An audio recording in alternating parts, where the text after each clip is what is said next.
Really, you need any help with drinks or anything? With what? Drinks or anything? Yeah, this is probably one spot.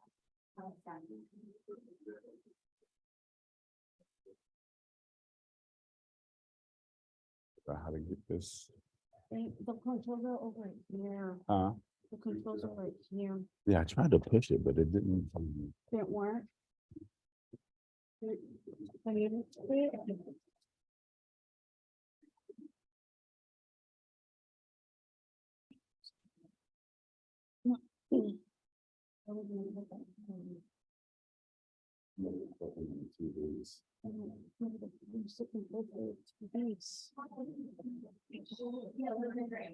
I don't know, we wanted to get out of this room.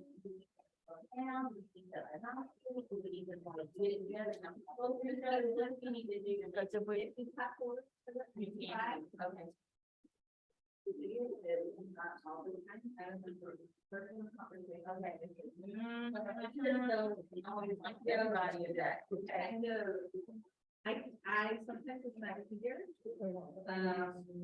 No. But I try to. Okay. So we're gonna. Yes. About the business.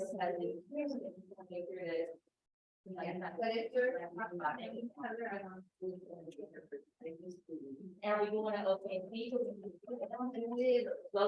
Okay. I'm a little fan. So I know, I'm trying, and then I do. I know, and then I can bring in the first one, you know. Right here, yeah.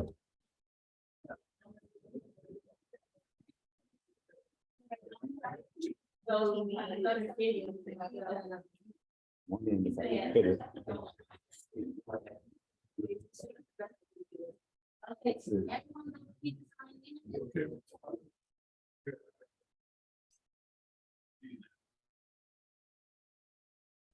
They usually. They have controls, but I don't see them. I know what I'm saying. Oh, there it is, it's printed on the 18th, okay. Oh, let me bring up the agenda. Principal Daniel, please get breakfast. Oh, thank you. You're welcome.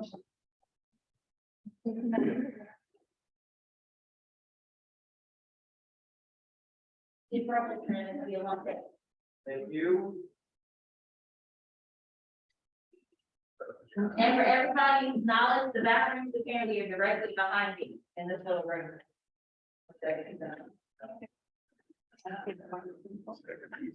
It's so much to choose from.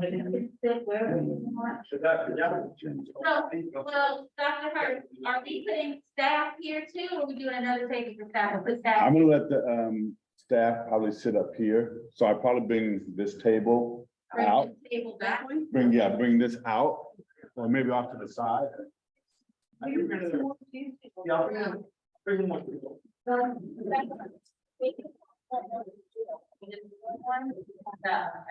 married to that? No, ma'am. Push this back. Well, and you want them behind you, or you want them over to this side? Yeah, I wanted them kind of close to that, so And so we can hear we them. can hear them. And how many of that? There's probably gonna be, Staggered, so. it is that, so I'm gonna put it behind so they can look at the, yeah. So maybe 3 or 4 people. No, 3 is.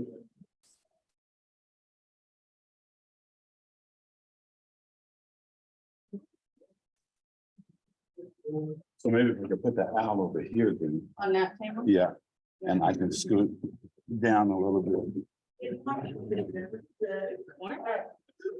Yeah.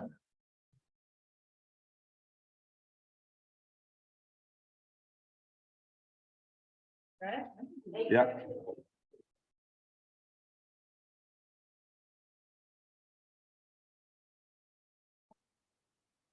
So whoever's presenting was sitting up here, Okay.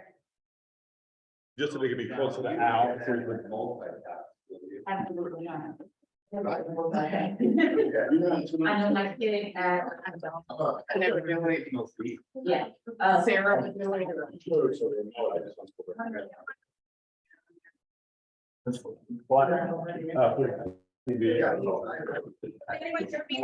I know how to access all of this over here. That's funny, there's something they said yesterday. Yeah, yeah, doesn't matter. Okay, to turn on translation. Let me get the agenda.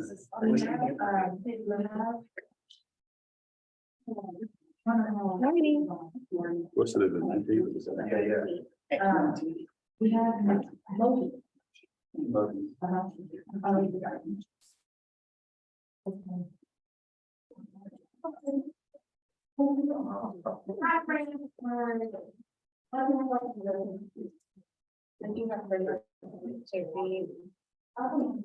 Just sit right there.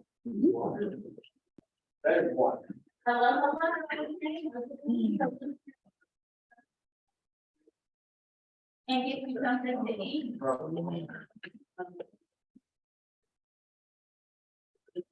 Yeah.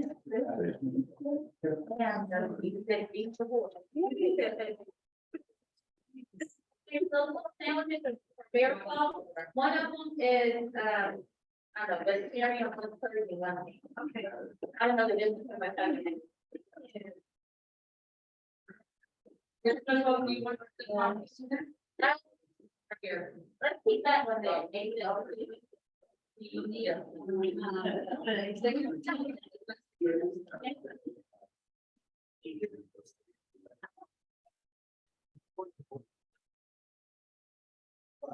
You need to-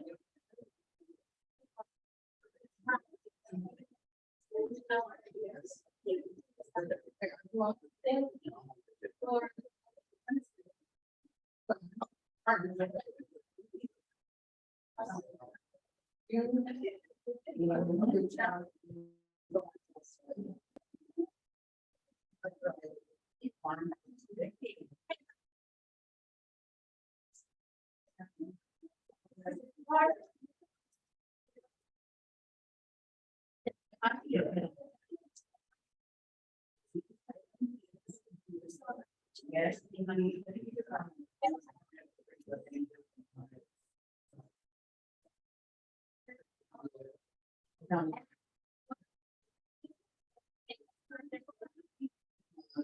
And if they, they're,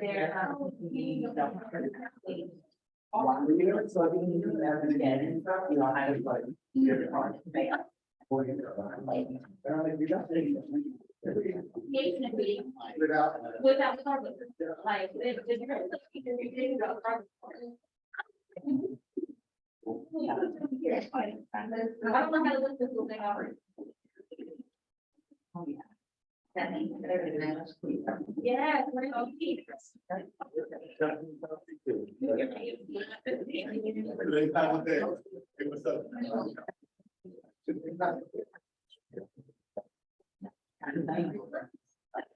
They want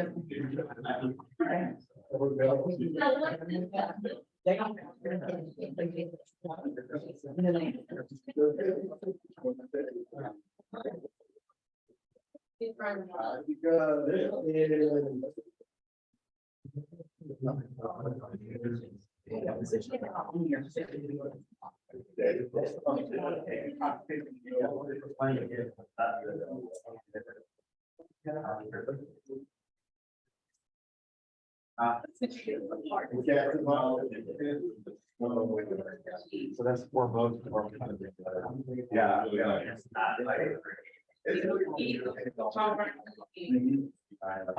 Yeah.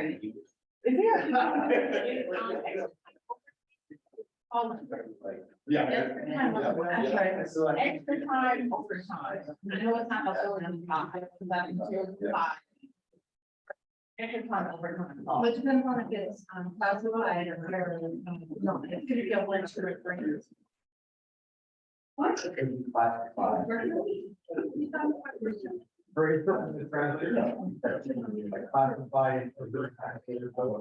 Yeah, that makes sense. So I would say, even though I think condition of it. I think one of my concerns is trigger for me, but other than that. He does every diligence, right? Because I think that something that, I mean. Like I need to know. Yeah, okay.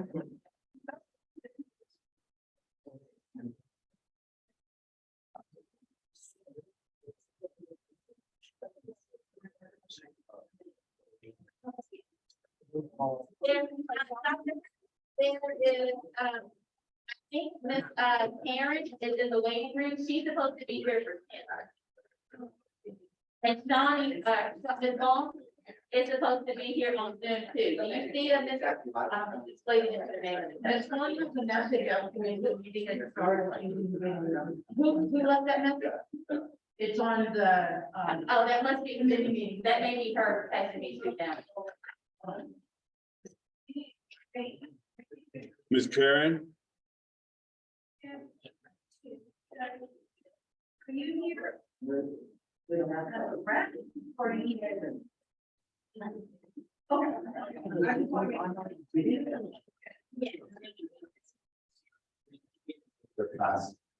Yeah, there's. No, are you? yeah, Yeah, when is it?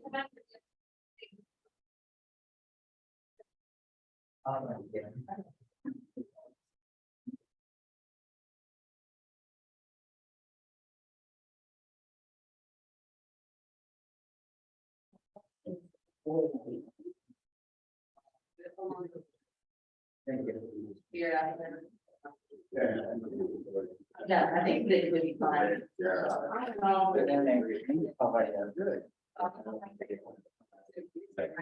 So I'm trying to wonder if I can follow it. So we're gonna. Cool.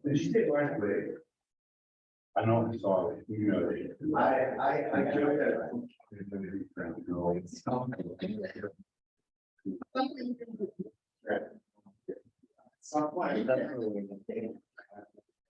I know.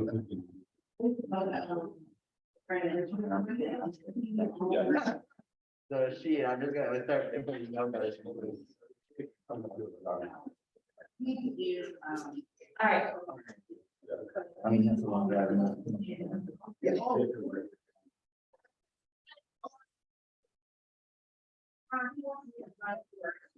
They're responsible. Now, J41. oh.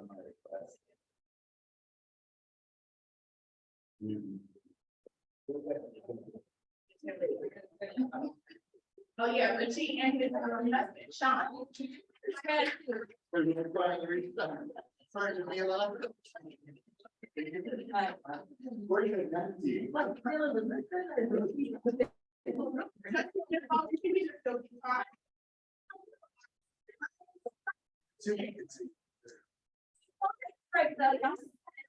Great.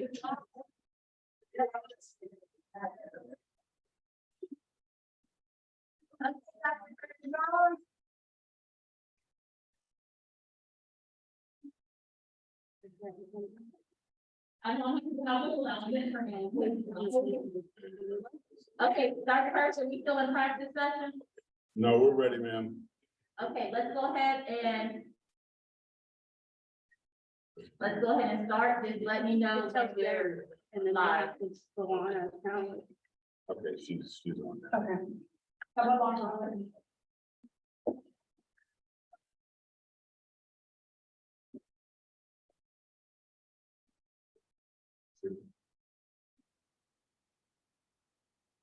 Thank you for that. Dr. Hurst, are we live? Good morning, everyone. Welcome to the third budget contract committee meeting. The date is April the 19th, 2023. It is 8:42. Thank you for your patience. We're setting everything up.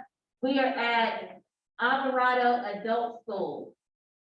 Dr. Hurst, could you please do the roll call? Absolutely. Trustee Clerk Smith Folds, Good morning, everyone. Present. President Gonzalez Hoy, Good morning, President. Principal De Leon. Present. Ms. Sukan. Ms. Mary Kitchen, Present. Kenneth Ryan. Absent. Dr. Hurst, pardon the interruption. Ms. Karen Lang needs to be promoted to a panelist, please. And Ms. Vaughn needs to be promoted to a panelist. Okay. Ms. Shanae Vaughn, Present. Mr. John Zabala. And I also see Ms. Kim Moses here. So we do have a couple of people that are absent, but I think we can wait and see if they come in. Okay, and then Ms. Lang, can we promote her to a panelist? Yes. I sent the request, she has to accept the. Okay, Ms. Lang, if you can hear us, you need to accept the request and become a, oh, you just did. All right. And Dr. Hurst, just for the record, Ms. Lang is here, for the adult school, Mr. Ryan is absent. Thank you. Thank you. Everyone, we're gonna take a moment to introduce ourselves. We're just gonna go around the room. Let's start with people in Zoom first. Please say your name and what union you represent or your role in the district. Ms. Vaughn, if you could go first, please. Shanae Bond, Teamsters Union Representative for the classified staff. Thank you. Good morning. Ms. Lang, if you're able, if you could go next. Yes, I am. I'm Karen Lang. I represent ASTU. And I'm a teacher for adult ed for the district. Very much. We're gonna start to my left. Good morning, Jose Danilo, representing the Administrators Association. Thank you.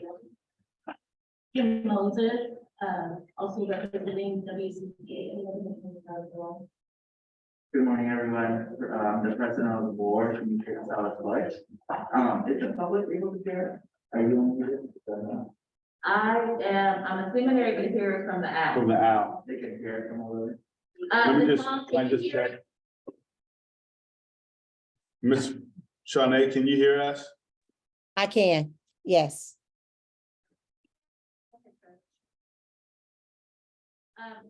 Good morning, everyone. My name is Jamila Smith-Fold. I'm the clerk of the board. Good morning, everyone. My name is John Zavala, bilingual school psychologist and president of United Teachers for Richmond.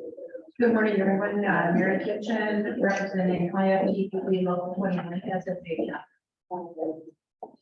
Good morning, Philip Costello, School Director of English Learner Achievement. Good morning, everyone. Larisha Huffman, Chief Academic Officer. Thank you, everyone. Staff, do you have any public comment? Zoom people, there's no one here in person. Our only person that's here that's a non-committee member is Ms. Moses. Do we have any public comment on Zoom? No public comment. Okay, perfect. The purpose and outcomes of the committee, just to reiterate, the purpose of the committee is to look at each department collaboratively with union and community partners to find savings in the budget. The outcome would be a collaborative budget that reflects district priorities and fiscal responsibility and accountability. President Gonzalez-Hoy, could you please give us a vision and update? Sure, thank you. I don't want to be repetitive from the last few meetings, so I'll just give some updates. We heard from Dr. McIntyre, CDO, that our goal has decreased a bit, thankfully. So the purpose of this committee, like the President both mentioned, is we need to find areas to cut due to our deficit. Our deficit as of next year is supposed to be $19.8 million. So that's what we're trying to find long term, short term, because of the decision that happened this spring, the county, who is in an oversight position over our budget, has asked us that we have to make $10.1 million of cuts by June. In our decision making, and, due to other consequences if we don't. So at this point, that is our goal, to find $10.1 million in savings. Just to be clear though, we are looking as a committee on what we call the 420,000, which are our contracts and services that we provide for our students, which is outside of direct staffing, like teachers, classified staff, principals, et cetera. Which is really the only two areas that we concentrate on. Where in fact, will allow us to diminish that. Deficit. Thank you so very much. A couple of, committee announcements. One, we need to speak very loudly. Keep your voices, everyone. Keep your voices. Two, when I say we, I mean me. I need to slow down for our interpretation. And I need to work on not using southern phrases because they're hard to translate. Don't let it go hit you, but the good Lord split you, hard to translate into another, language, okay? So, please pull my coattails if I go to the left of that. All right, thank you very much. Dr. Hurst, structure and process of the committee, would you like me to do that? Yes, I'm just gonna move this very quickly so we can. Oh, okay, we'll wait when you start this time.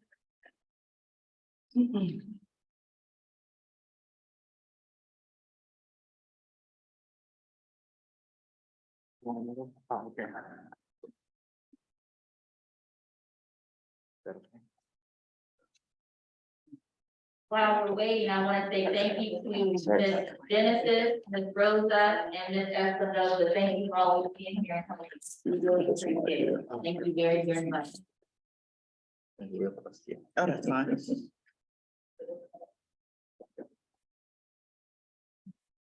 Okay, we're just setting up a little different arrangement, so you'll be able to see everyone in the room, Zoom audience. Would you like, okay, Dr. Hurst, thank you. If you could proceed with structure and process of the committee. Yes, for last time we talked about the norms, so we do have 6 norms. We talked about recognizing different perspectives, assuming good intent, always speaking positively as well. Making sure that we're listening to one another, take a break when needed, and ask questions to seek understanding. We also talked about 4 buckets the last time. So we know that we're looking at the first bucket, reaching consensus to make a cut immediately. The second bucket is we reach consensus to make a cut, but it's for the next school year, a future school year. And then also, we could not reach consensus is the third bucket. We can't reach consensus, then that contract will go to a future board meeting for discussion. The board will deliberate and make a decision. And then the fourth bucket is we agree, reach consensus that we are not going to cut that contract. So those were the 4 buckets. Thank you very much. Thank you very much. Okay, everyone, this is a continuation from what we did on Monday night. We're still with Ed Services. So we are ready to dive in. Our goal, excuse me for a second, because I was going to dive into the contract first and then do the budget or budget. So go ahead and jump into it. Okay. So, we are going to jump into the contract when Dr. McIntyre arrives, our CDO, then we may either continue with contract or we may switch over to a budget conversation. Both are really intertwined. So we want to make sure that everyone's able to see this. Ms. Lang, are you able to see the screen? Yes.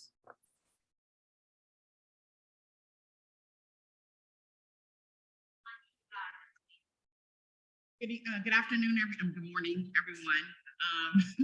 Thank you for being here and thank you for having educational services.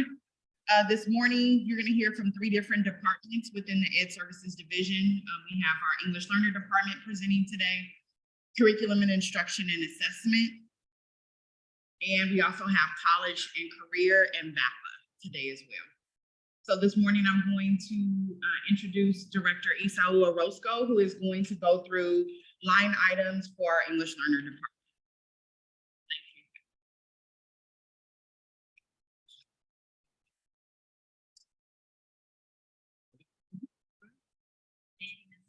You're welcome. I believe those items are on page 8. In the page packet.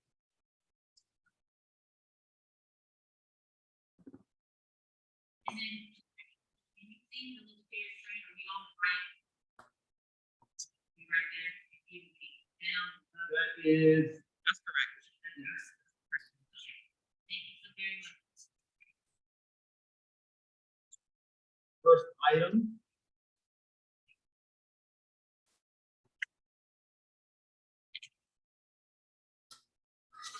Department is Song Lake Book Collection with an order amount of $5,380. Our department has reviewed this item and has recommended not to spend funds on this item. The purposes of not funding this item is that these are non-essential, non-district adopted, and supplemental items that we can work with in these very, very tight times. Also, not all teachers receive them, so they're not district-wide practices. Thank you so very much. Any questions? No? Okay, please continue. 2 is elevation strategy.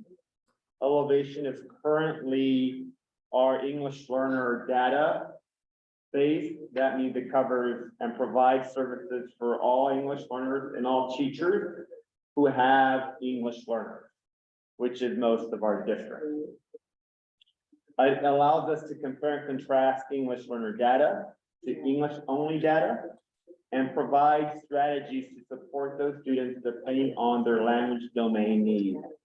This would be year 3, and on the second year, we've noticed that teacher practices and usage has gone up almost about 90% on elevation, which is a major jump from 20% the year prior.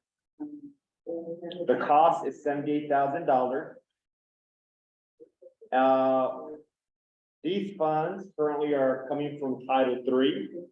Title III are supplemental funds that come from the state and can only be used for English learners.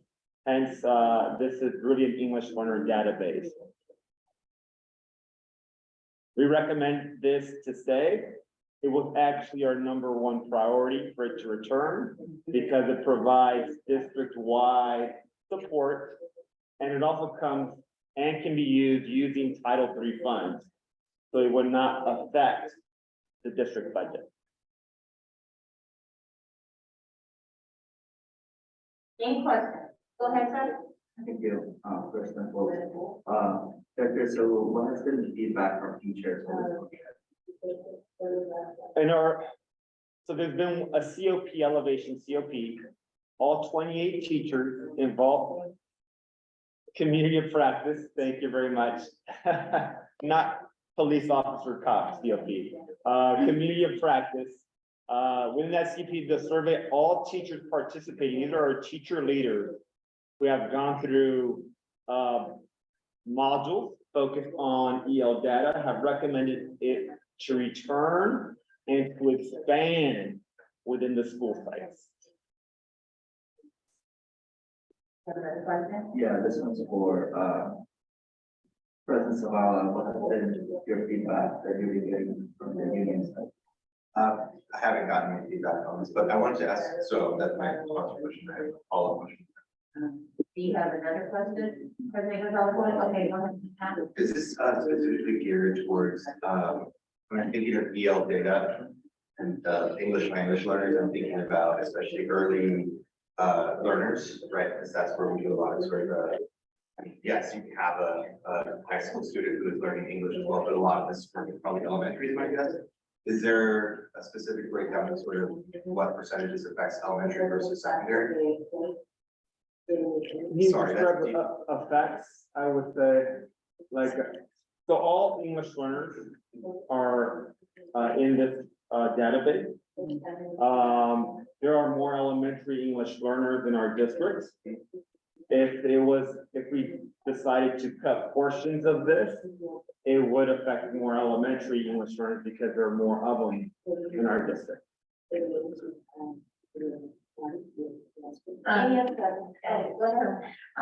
You said you were looking at expanding next year. Is there plans in Title III to expand and increase? Great question. By expanding, I mean in terms of PD access. There were district-wide elevation PDs, which give a very general overview of how to be able to review data, how to access PD modules, how to access and use the strategy platform. This year we did that. That was one piece. The review of that was, yes, and I need more PDs.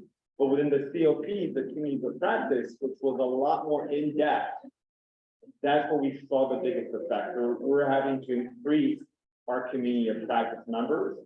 So each site has more specialists around how to guide this data, how to partner up in terms of strategy building. There would be no cost in terms of that because our PD is not part of that cost. And those particular PDs can also come out of Title III because they hold that English learner lens. Okay, thank you. Any other questions? Ms. Vaughn, Yes, I'm sorry. Hi, hello, good morning, everyone. I'm sorry for my absence in person. I had a question. It says cost is lower because late start. So what would be the cost for a full, if it started on time per se? Is this 78,000 to start because it started late? So what's the expectation of the full amount? Yeah, we got started a couple months early. I was out at the beginning of the school year. So we lost about 2 months. It's a little bit closer to $98,000. Okay, thank you. Great question. Correct. So we could increase that funding in Title III. Thank you so much. Any other questions? Okay, go ahead, Mr. Dale. What would you say is the percentage of usage between elementary and secondary? We have to define usage, so depending on what usage report we bring up, if I define usage in terms of have you ever logged in, then percentages will be higher. One way we're monitoring the monitoring forms this year is our first year that it's only being logged in terms of elevation and monitoring requires state monitoring forms. The usage for some schools is 100%. We notice that usage connects directly with the site representative that had a teacher in our COP. So where there was no teacher in the COP, then the usage is lower because there's no one at the site to be able to vocalize, hey, you know what, we really shouldn't be doing this as a whole site. But there are some school sites that are 100% usage and completion rates. And there's some school sites that have very low usage rates, which oftentimes we have to support. Could you tell us who some of the, I'm interested in the highly successful models. Can you tell us about some of the schools that are, you mentioned kind of 100% usage rate? So currently Downer, for example, is about 100% usage rate, the last time we checked. I don't want to mention schools that are not performing, but there are some either. Also, this is ongoing, right? So as more folks begin to use it, then more folks begin to adopt it. Remember, this is year 2, we would be going into year 3. Last year was a very data-heavy process, so it didn't connect with that teacher lens. This year, we moved into a strategy base, which affects really the instruction that students are receiving. And that's why this is even more essential than just collecting data and saying these are the comparison numbers. So it directly connects with instruction. And as we build that, those PDs, our understanding is more teachers will come especially now that we have 28 very adamant, site leaders using elevation. Thank you. So I have a question. So how does the fact that this is Title III, right? This is Title III contract, how does it relate to our overall goal of reducing the general fund? Does it relate to that? I mean, does a contract like this help us lower the deficit or not because it's not coming from, it has its own funding? Correct. So if we were, let's say this was, if I said, let's do an elevation PD with English only students, then we wouldn't be able to use Title III funds.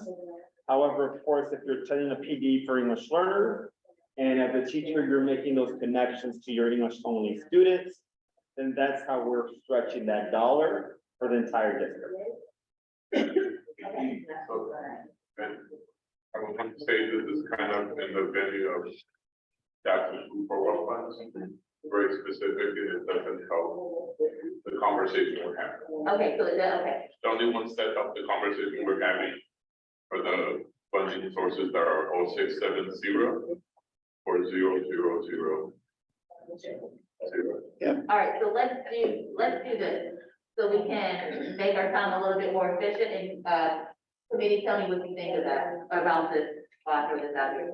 Let's talk about the ones that do impact first, right? And then see the time, do a time check, because at this meeting, we have to start putting things in place. So if we can talk about the ones, Principal De Leon, the ones that have, I don't want to quote the number you just did. It's basically the ones say central supplemental concentration. Okay, central supplemental concentration. Let's look at those. Ms. Pickett, any other one? Well, so on the page we're looking at, when we want to look at international network and, Lucia Nestor. Network. Okay, The only two. okay, yes, The only challenge is that I understand the explanation on Title III, but anything that we that's currently in Title III, we could move something from Title I to Title III, and it fits within the criteria of English language instruction. So let's say that we were to say, you know what, we don't agree, let's take away elevation, then that leaves 78,000, how much is that, 78 million? I wish.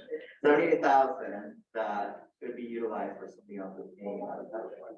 Then it releases money out of the unrestricted funds to pay for the bill. Does that make sense? I do think As that we- long as it meets the criteria. for Right, using funds. right.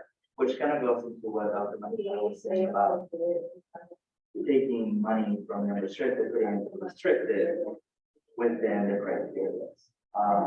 So I do think that unfortunately, if we will see the time, we need we to have go to over look at it. it.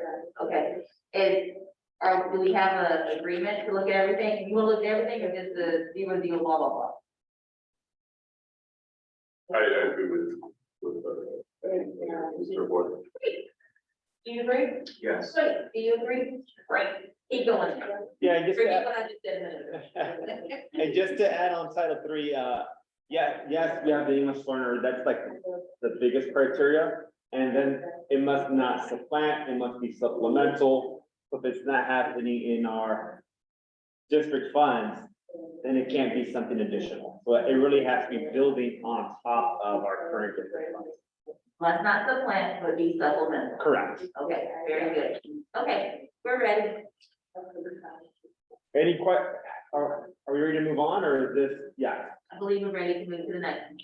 Moving down to the next item, which is the international network. It is split in two, but it's a total of $71,700. I want to make a note that this was already reduced from the prior year, literally in half, from 150. This directly affects two current schools and potentially one future school.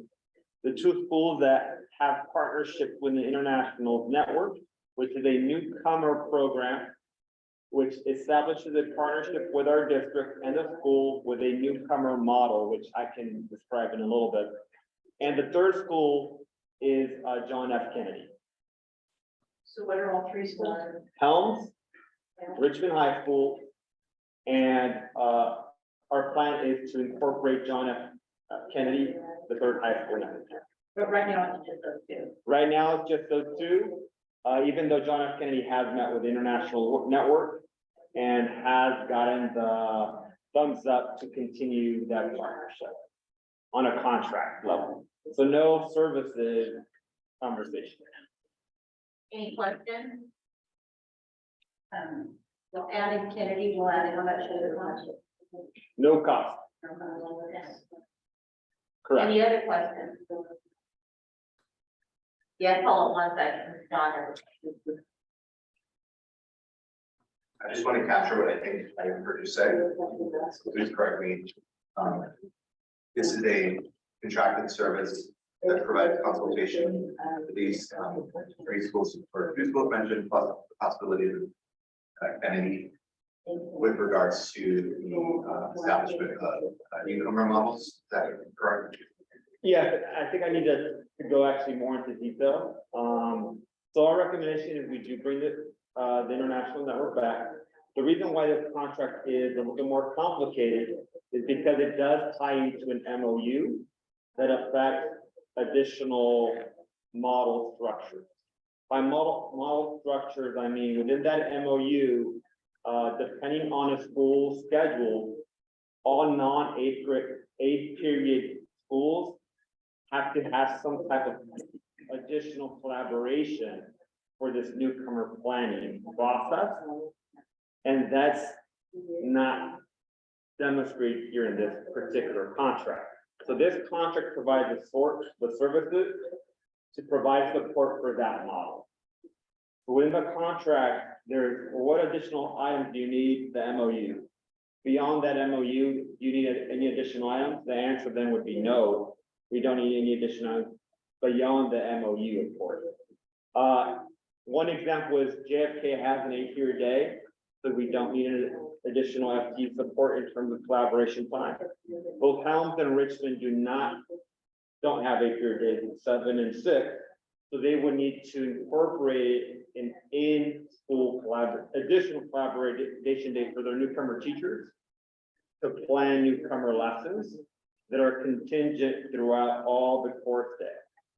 I can go even more into detail in terms of why the successes, but I think that covers the basis in terms of contract. If you'd like me to continue, just give me a thumbs up, or I can pause for questions in terms of financial items. There was something you said that maybe, I apologize if I come off a little early, it's my ADHD, I'm just a little. You don't? So, you said something about, their newcomer programs, the way you said it made me almost tear, like, is this a requirement by state law that, schools have newcomer programs? So it is not a requirement by state law that newcomers have a program. It is required that English learners receive designated ELD, which would be the bare minimum. Now, one of our district visions is not the bare minimum, it's equity, college and career access is huge. Data shows, let me put up my data sheet real quick, that our newcomer program is very, very strong in terms of the data, and I'll give you two huge examples. Our big district goals, one, graduation, another one is college and career. In terms of graduation, last year we had 100% of newcomers graduate. 100%. That is in comparison to 75% being reported currently district-wide.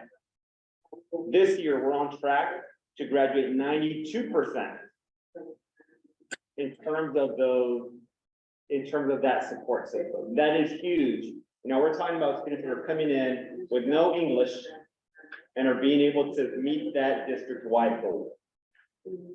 In terms of college and four-year, post-secondary education, last year we were at 54. This year, we're on track of 72 of the graduating newcomer folks, 72%. And that's in comparison, I'm not sure if I have that comparison number, pardon me. I'll have to get that comparison number but very, very high as well in terms of folks going to college. In terms of reclassification goal, that's always relatively mentioned. I would say that the data is about the same, it's slightly higher, about 23% increase in terms of growth. However, let's keep in mind that this is a 4-year program, and it's very rare for any English learner to reclassify in 4 years. So if we're using that scale, we're measuring growth, but folks aren't reclassifying because 4 years is a very, very, very short window for reclassification. Principal Davion? Also, the e-commerce model, is a complete shift from the traditional ELD program. The traditional ELD program does not allow an English learner to access English credits for the university until the third or 4th-year program. The way this model is designed is that students get the equity to have access to a 4-year university while they're developing their English skills. It is complete shift from the traditional ELD 1 to credit for college, ELD 2 to credit for college. It is going to cost you 2 periods every day. This process is meant to give access to ELD students at the end of the 4 years, which is 100% different than the usual process.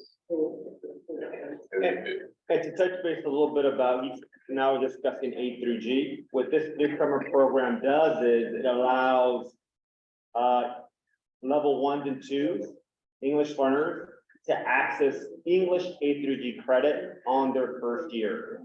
So when we're looking at A through G eligibility, this year we're at 27%. Technically speaking, if a student decided to can pursue up to 76% of their courses their first year. Looking at our priorities, we have developed A through G newcomer courses that are attached to this collaboration time because you're pretty much receiving designated and integrated ELD throughout the entire day. So it would also affect our A through G newcomer courses for folks to receive. So our A through G percentage would go down for our newcomer students. And when we're talking about expanding, we really want to expand the newcomer courses to all newcomers. And that's the way we can recruit newcomers to newcomer model schools to say you can start off with an A through G English elective your first year. Hence, we want to really expand into JFK because they have a model to expand with no additional cost. Would there be any additional cost, and I mean, this happening, would there be any additional cost added in elementary school? We would have to create a model with international network. So prior, we used to have a newcomer teacher. So the newcomer teacher was the additional cost there. So we would have to determine how it looked. So that was how it worked prior. We lost that newcomer teacher. So now we have to recruit a new newcomer teacher in terms of that model. We are currently working on developing a model that does not mean one teacher. So we're trying to make kind of like a mini community that kind of follows through versus the 1-year process. I can't answer that question until we have some more decisions. It all depends, and I'll tell you what it depends on, is on the schedule of the day. So the reason why there's no additional cost at JFK is because they have an 8 period. Now I know that's an additional cost based on that 8 period day, but if that's already there, there's no additional cost. So, yeah. The last thing is, I had the pleasure of visiting adult ed. So do you have data between our English language learners and adult ed versus our newcomers and adult ed? Is that a distinction that we make? Do we make a distinction between English language learners and newcomers, or do we don't? Great question. So we do, we define here, a newcomer program for a student to be in the country less than 3 years and an English learner. Under Title III, and this is where we can't use Title III funds for this particular program. We have Title III immigrant funds, where an immigrant student, which is 3 years or less, does not need to be an English learner to receive that support. So those are only newly arrived immigrants. And then the big chunk of support is for all English learners, no matter how many years. Correct. There are two different buckets. There are two different buckets, correct? Right now, our biggest Title III bucket is the English learner. So we don't really have wiggle room for the immigrant support currently. I think we're at 0 for next year because our immigrant numbers are decreasing, but our English learner numbers are stabilizing. The other point was, it can't be, this is also a unique contract because you would say, oh, this is just PD. So this is not just PD, and that's why we can't use Title III funds for this.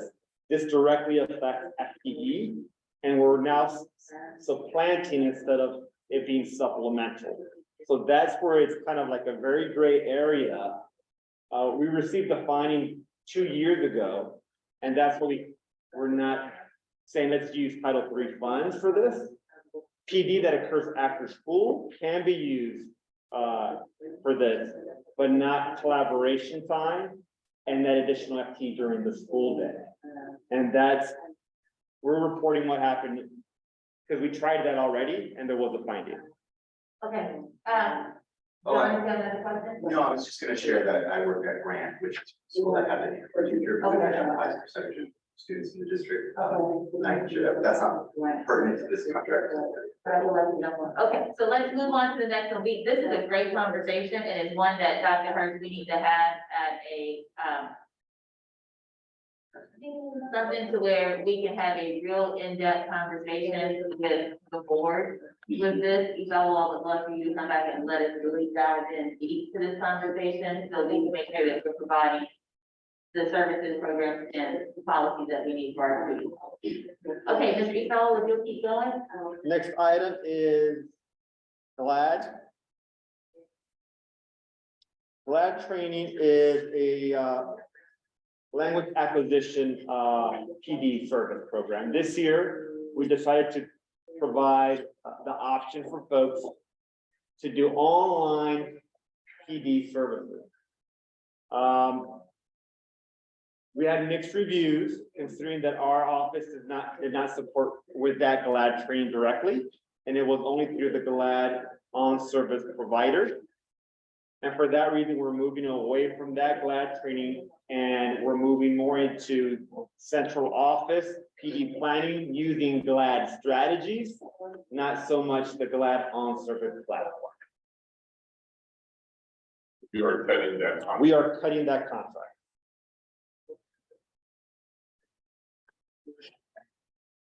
Any questions? No? Okay, next please. Oh, let me check on that. Okay, no question. The next item is CABE conference. This one we said yes. Next year it will be in San Francisco. We can provide our teachers and SCALs and a representative from each school to attend a CABE conference close by. It's the California Bilingual Association for Educators. These expenses would be actually lower next year, and it's also coming from Title III, and this is an allowable expense for Title III. And that's why we're asking that it returns, considering that it is also being used from Title III. Okay, any questions? Okay, go ahead, President Belsoy. How many parents would just take away? How many pay, it depends on the school site. So for next year, the cost will be lower because we're not paying for hotels or any of that. So every school site can have at least one representative. So you can send a parent, a SCAL, or a teacher.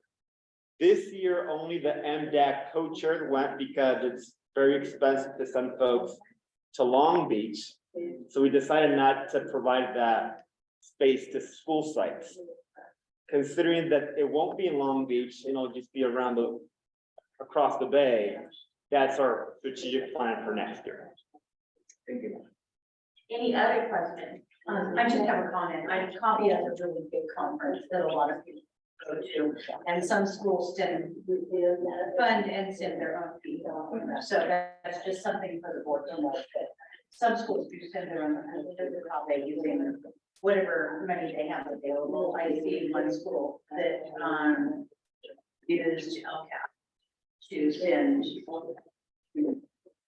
Right, this year, for example, we had a teacher present at CABE, we had an awardee, which, at CABE, so these are connections we make. 3 years ago, we presented actually on the success of the newcomer program at CABE. So, these are partnerships that we want to continue, and we build and we bring back, what's working across the state to our district. You were able to fund CAVE using Title III. Is there any? Or you used Title II. No, Title III. Or was it three? Is there any possibility that you can pay for supporting the schools if they want to attend? Yes, so I think by next year, when we say we have funds for one person to go, then they would choose not to use their funds and use our funds. This year, we said no, just because of the high cost. Certain schools decided to say, you know what, well, we're gonna build it, we really believe on going every year. We just didn't have the budget to decide who was gonna go this year, because it's pricey when you're paying for airfare and hotel. Right, now, I'm just looking at the schools using their own funding, you know, that could be used for something else if you guys have it in the specific funding of it. So next year, it is our game plan to provide that to school sites. Of course, it's the school site designee. So it wouldn't be like, oh, I'm sending my entire team, right? Yeah. Okay, well, thank you. Anyone else? Yes, I'm sorry. This is Shanae on Zoom. I'm having a little bit hard time with the hearing. This is Title III funds. Are Title III funds restricted or unrestricted? Funds. Are they only to be utilized for these programs for English learning? I'm just trying to clarify. Yes, Learners. Or in the case I previously mentioned with, which was immigrant fund as well, which right now our largest portion of Title III, mhm. 98% of it is for English learners. Okay. Okay, thank you for clarifying. You said you had a hard time hearing us, we need to speak up a little bit. Yeah, it's only because the interpreter is talking at the same time. So I'm kind of hearing too, that's all. But I'm making do. We're gonna do our best to be as loud as possible. Everybody match my pitch. I am nice and loud, but yes, Fran, we all have a headache, I got time. So everybody really places. Okay, Thank thank you. you. Any other questions? No? Okay, let's move on. The last item is a contract with Lucia Nestler, which were it was PD for DLI English and English learners, this summer contract.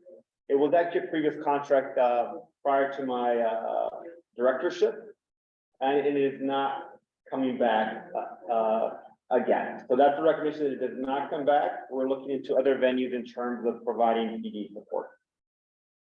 Any other questions or any questions?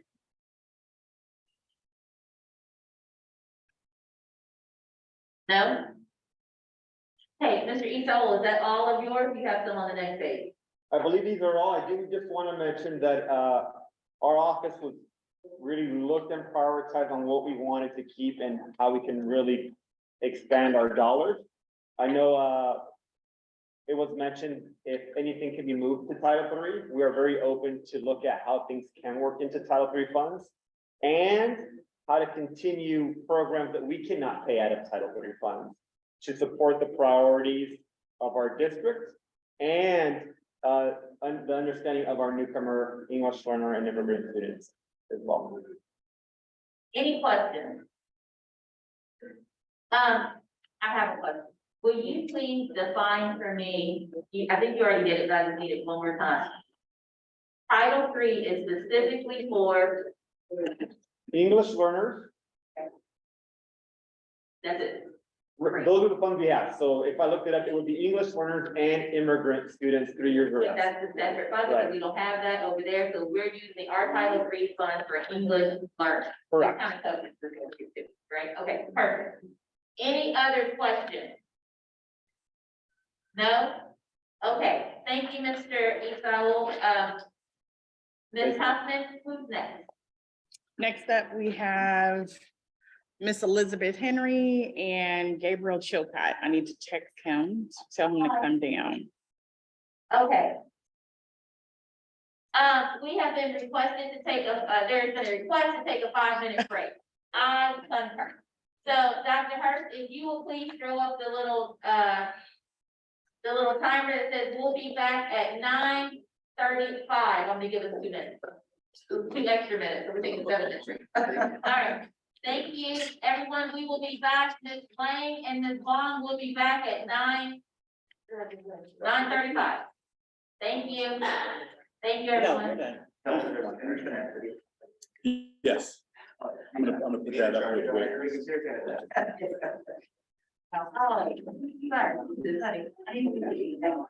What time did you say, ma'am? 9:35.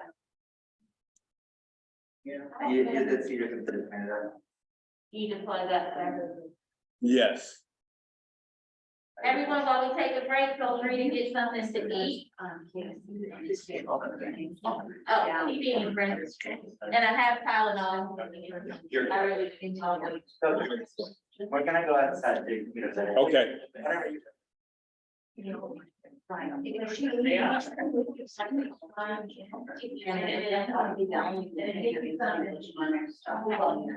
Yeah. I know she first joined, I'm sure.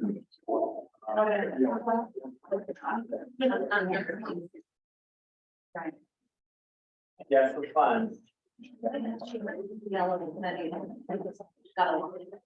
Hey, John, I got your,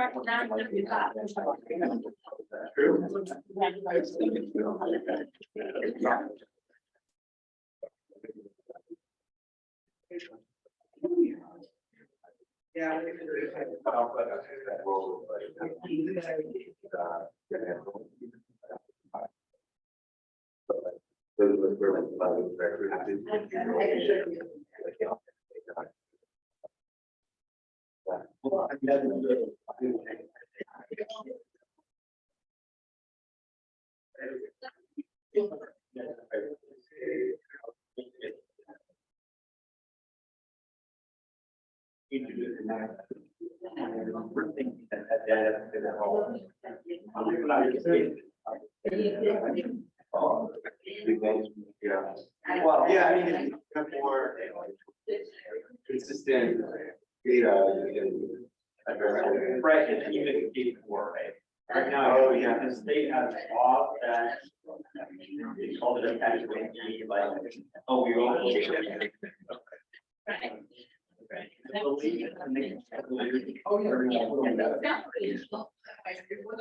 we have a I rarely find out. We wait to keep yeah, yeah. It's like, sometimes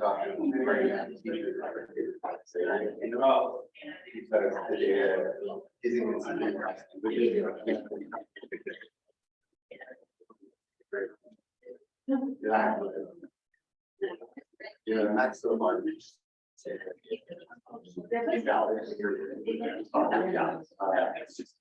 You know, so you get it, yeah, we can look at it. Sometimes we you ask. You know, but no one draft. Or.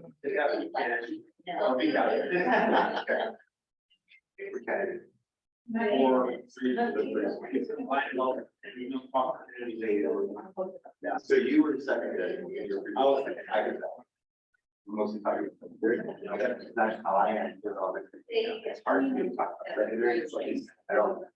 Literally grasp it. You know, it's just. But, yeah, that's all these things.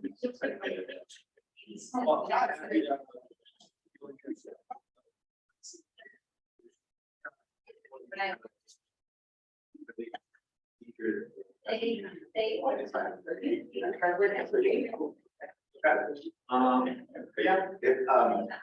I'm very good, like, so if you don't hear from me, I would recommend.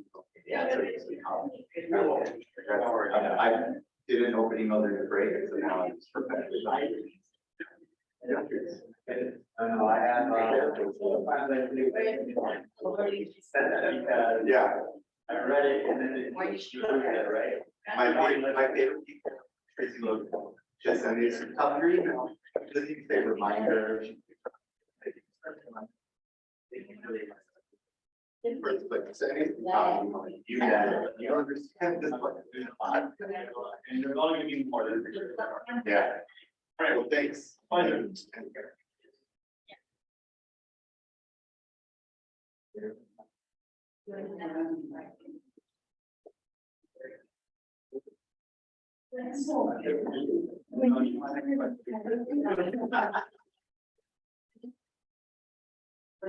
I think we're here.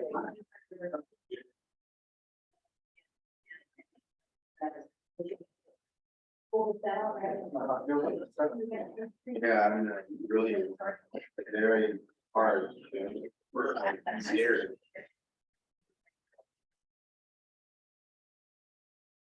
Yeah. What's up? Yeah. I know. I like to, market the ritual, I like to see some good couples back. No, I'm just getting out of getting out. But, yeah. How's it going? Right? Yeah, yeah. It's just things are. Rebecca.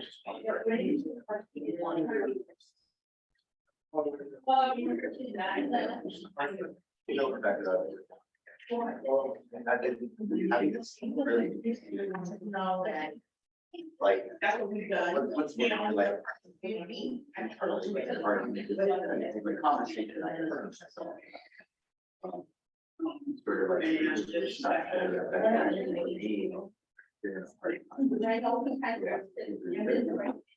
You're like, some better.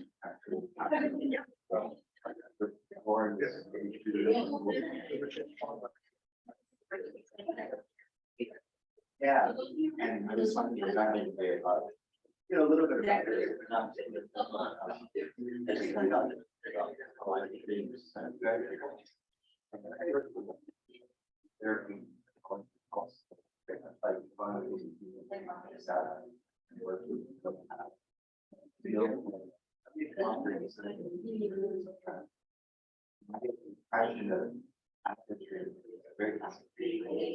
Very like what the plan is.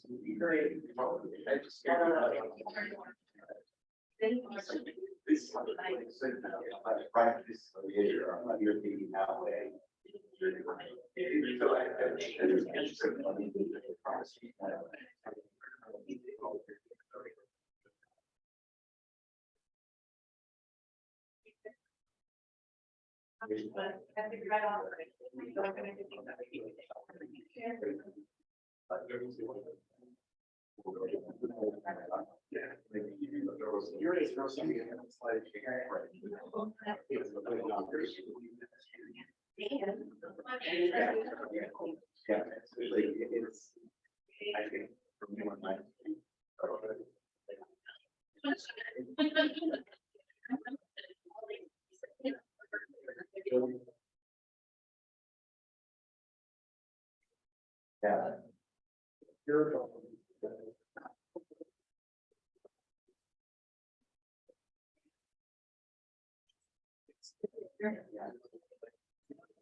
Yeah.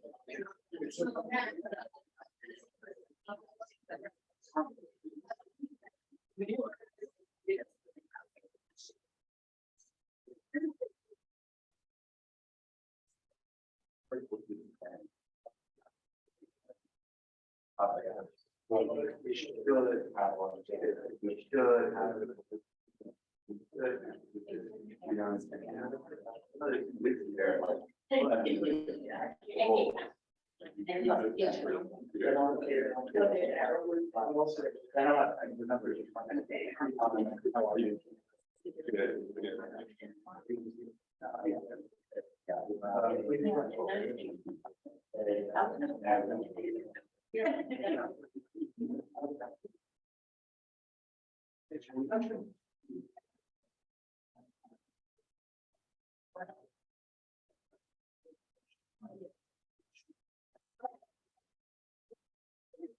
All right, oh, we're 4 minutes behind what we said we were gonna come back. Okay, Dr. Hurst, do you have can the good people hear us? Yes, ma'am. Okay, thank you, everyone. Thank you for allowing the break. We are now back. And Ms. Husband, who is joining us now, please? With us now, we have Director Elizabeth Henry and Director Dr. Gabriel Chilcott from Curriculum and Instruction, and they will be starting us off on all 4s and 5s this morning. Thank you. And Ms. Henry and Mr. Chilcott, we're on page 9, is that accurate? In the big packet? No, absolutely. That is Find right. your Okay, page. what page are we on, Fred? You guys are probably on page 60 something. I believe they start on page 62.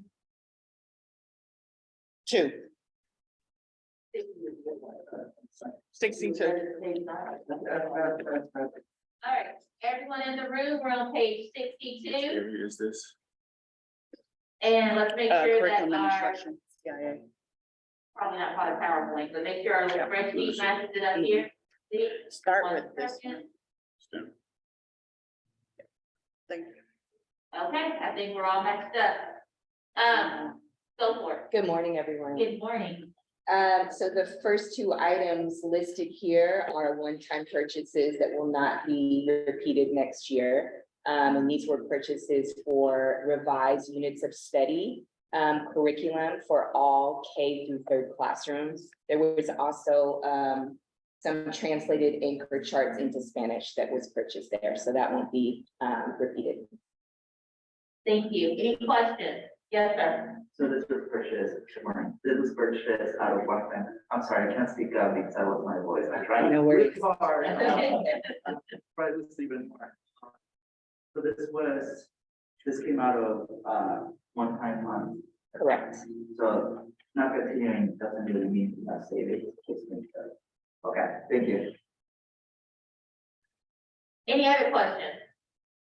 I just want to make sure we're on the same one. This is the Hyman. Yes. Okay, thank you. Anything else? No? Okay, go ahead. Okay, so the next one is, it says consultant contract with Zern. One, I don't know that should say consultant contract, but in any event, this is paid out of the Cal grant.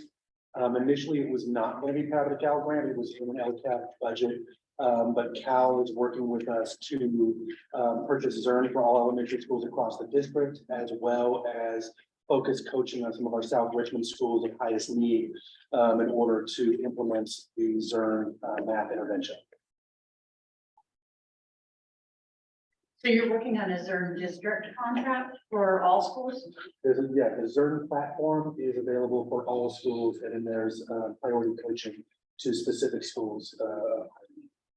And you said that district contract is going to be grant funded? Yes, Or this one? all of the Zern costs, including the coaching and, or the targeted coaching anyway, it's actually a split position, so just to be clear on that part, is grant funded out of the Cal grant. Okay, thank you. So Mr. Chilcott, let me have this up. So this $92,500, that's gonna turn around and be funded through a grant now? Or is that not what it does?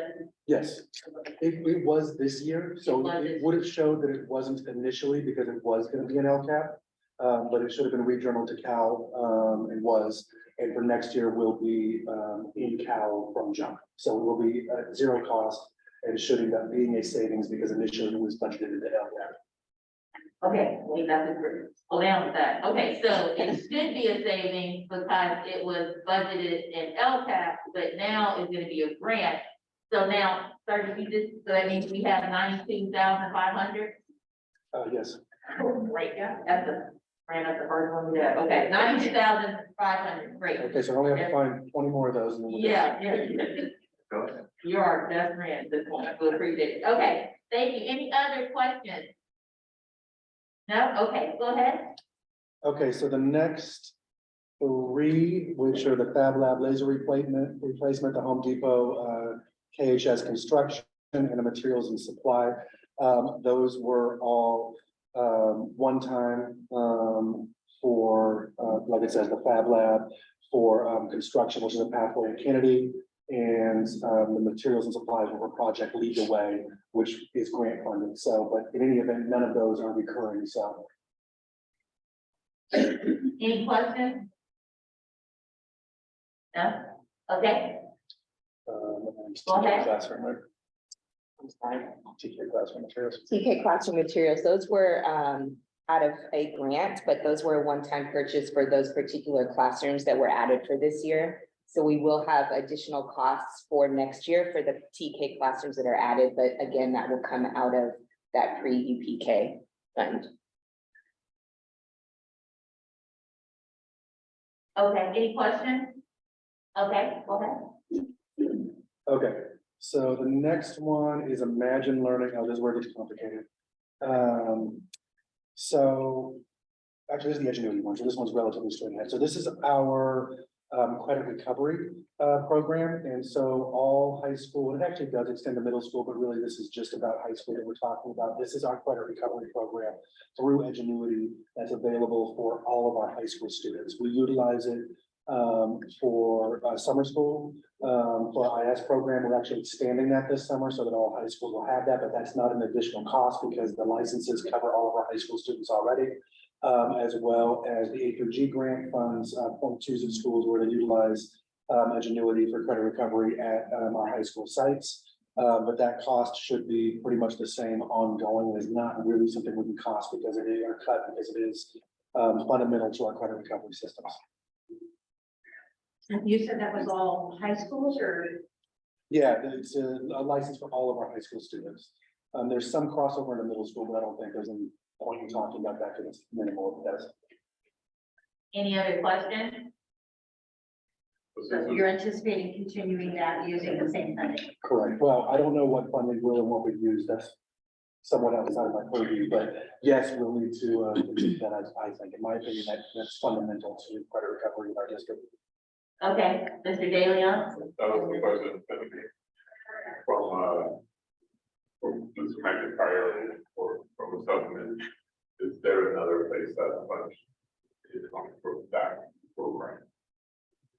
That might be in one recovery would be. A grant or something else? Well, you're talking about Edgenuity? Yes. Yeah, I mean, I wouldn't put it in a grant because it's something that you want ongoing year to year. So I wouldn't recommend putting that in a grant. And then the other thing is that we could put it in learning recovery, but that money is also running out. So to me, this is an item that should stay. If this is a commitment from the district to ensure that we have opportunities for our students to get the credits they need to graduate, this actually needs to stay in the LCAP. When you said the learning recovery grant is running out, Yes, what's that? Is that 1 year, 2 years? I think next year is the last year of learning recovery. Dr. McIntyre, you could maybe speak to learning recovery.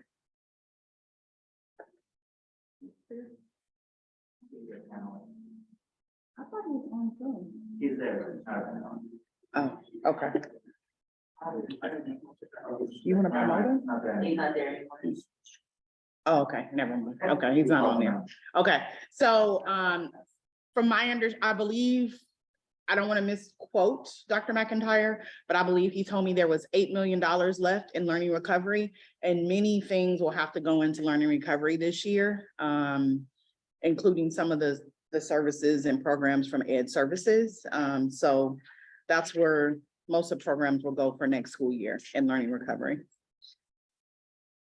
But again, the 8 million, we're at the end of it. So next year will be the last year. President Gonzalez. Thank you. Is education Okay. the only credit recovery program you have? No, I mean, summer school is credit recovery, in-person credit recovery as well. So we have a couple of hubs that we run every year. And there's a couple of other ways to get credit recovery to, retake a class. So no, but it is an area of expansion in the district. I mean, this year we'll probably get to 500 more students recovering credits using Edgenuity than we have in the past, by really utilizing the system in a more efficient manner. So no, there's other ways, but because it's a blanket license across the district for all of our students, it really allows us flexibility to get them high quality instruction for credit recovery. Thank you. And then for when Dr. McIntyre shows up, I wondered to Mr. Dillion's question, do you ELOC money? Do you think that's even really? Say that one more time. ELOC money? Do you think that's possible? Utilize credit recovery? Or no, because it's within there? Oh, are you talking about the money from ELOP? It cannot cover high school students in this way. Yeah. And so it also has to be after school. And so most of the credit recovery is also happening. Is it only happening after school or during the day as well? Yeah. So it's during the school day. And so ELOP covers after school, and also doesn't expand to high school. Yeah. And in the same vein, there's not as much flexibility with other funding for this because it's considered a core function of the district to be able to offer credit recovery in that way. Yeah. So we're limited in what funds we can use. Thank you. Ingenuity is the computer program that the kids go into a classroom and there's a teacher there and then they jump online and take the class. This is just from what I think of it, so correct me. Mhm. They go in, they get online, they plug into a course or a online class. They go through a module or they go through whatever it is and they have maybe some assessment at the end of it. And then they get the credit for that class, Correct. right? Okay, so they can do that for all of our A to G classes or only English and math or only science and so can it be, you can't do dance like that, like they can't recover a elective credit. No, you actually, you can. So no, I won't say everything because there's a handful of ones that are, coming up on. For instance, ethnic studies isn't up yet, but it will be shortly is one that comes to mind. Okay, But no, you can do PE and dance through Edgenuity, okay. pretty much everything, yeah. Do we have, and this is, I don't want to go down a rabbit hole and just have a question about it. Do we know how many students are taking more than one ingenuity class? Or can you only take one? You can take multiple, one? but we recommend that you do one of it. When we have students taking multiple classes at one time on Edgenuity, it creates a level of distance that we find decreases the efficacy of the program. So, but one of the things, I'll just take the summer program, for instance, that we're building right now, is Edgenuity is mastery based, and therefore it's not based necessarily on seat time. So you can spend the time on Edgenuity, prove mastery, and then move on to the next one in a relatively shorter turnaround. So in theory, you could gain more credits in that way, and specifically the credits that you need. I don't know that I do know, on average, it doesn't accelerate that quickly, but it gives you the ability to either take less than 5 credits, for instance, if that's what you need, and also you're able to take it in blocks consecutively, prove mastery, and then move on. Do they have to do ingenuity in school, or can they do some of it in school, and they go home and they can finish it, or is this like, let's sit here in front of me and make sure No. you do? So, and this is where it's gonna get a little bit more complicated. One of the next line items is another version of Edgenuity, and that's first instruction. So I'm just gonna say, at that point, I'll be speaking about a different model. But for this one, no, it's basically an independent study model. Our recommendation, our best practice is that they come in for the assessments, like we want the student on site for the assessments with the facilitator that's there. But the teacher really is just a facilitator. You don't have to have the credential of whatever course has been taught, because that is embedded in Edgenuity. And you do not have to be there. So for the summer school, for instance, it's a 4-day week, but we're recommending that 20 students come Monday, Tuesday, a different 20 students come Thursday, Wednesday, Thursday, and then there's like a flip flop back and forth. And they don't even need to be there specifically those 2 days. It just gives a touch point for the facilitator to be able to engage with the student to make sure they're accessing it online. You can do it completely online and away from school. Again, we just find that that's not as effective as ensuring there's one time that a student is with a teacher or facilitator, trying to move them through the program. Just because there's some checking, there's some prompting, there's some encouraging, questions to be answered, those types of things. Okay, I don't have another question, Mr. Chilcott, but I do have a comment. I want to talk to you at a different time about what does this look like for students with IEP? Mhm. So if I have a child with an IEP and they can't take elective 3 because they have to have resource and tutorial, but could they take elective 3 on Ingenuity and just show up, do the Ingenuity program so they can still get the experience, the exposure to French, Right. right? But they will be able to do it in such a manner that they still are allowed to have a tutorial class on campus or their resource class on campus. So it's just hearing this program, it's interesting to me because I would like to see how it impacts our students who we kind of force them to pick and choose instead of saying, hey, here's an open line curriculum. Yeah, you can take French and you can take it. And you can still have tutorials with your IEP and you can still have support here. So that's a conversation for another day, but it is a conversation that I would like to have when it comes to our students with IEPs. I'm complete. Mr. John? Earlier, I heard Associate Superintendent Martin mention that this is a priority for the district. So question and follow-up question to that.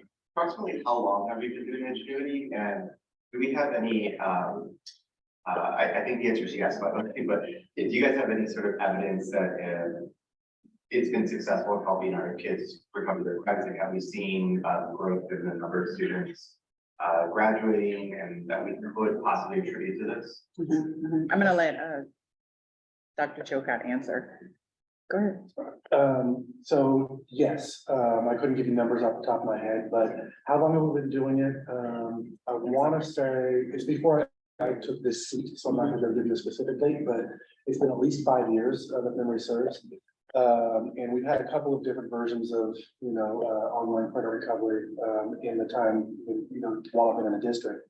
What I would say is yes, we have a number of kids that are getting credits through Edgenuity. It gives us the flexibility. So that's clear as day. And this summer, especially with the expansion and also this year through the expansion to the ACG grant, of Edgenuity options, the number of credits recovered is growing. And this is because of the way the licenses are. This is a space where we're not spending more money necessarily in order to avail ourselves of greater Edgenuity options. Certainly we have to have an FTE like a human being in that space, but overall the program is also cost effective for the number of credits that we're recovering. Yeah. I think that's both. I will agree. Yeah. I'm pretty sure it's been over a decade. Ingenuity? Because I taught engineering my first year. I know we had it in 2019 because I took the class. That's all. Any other questions online? Any questions, Ms. Long or Ms. Lang?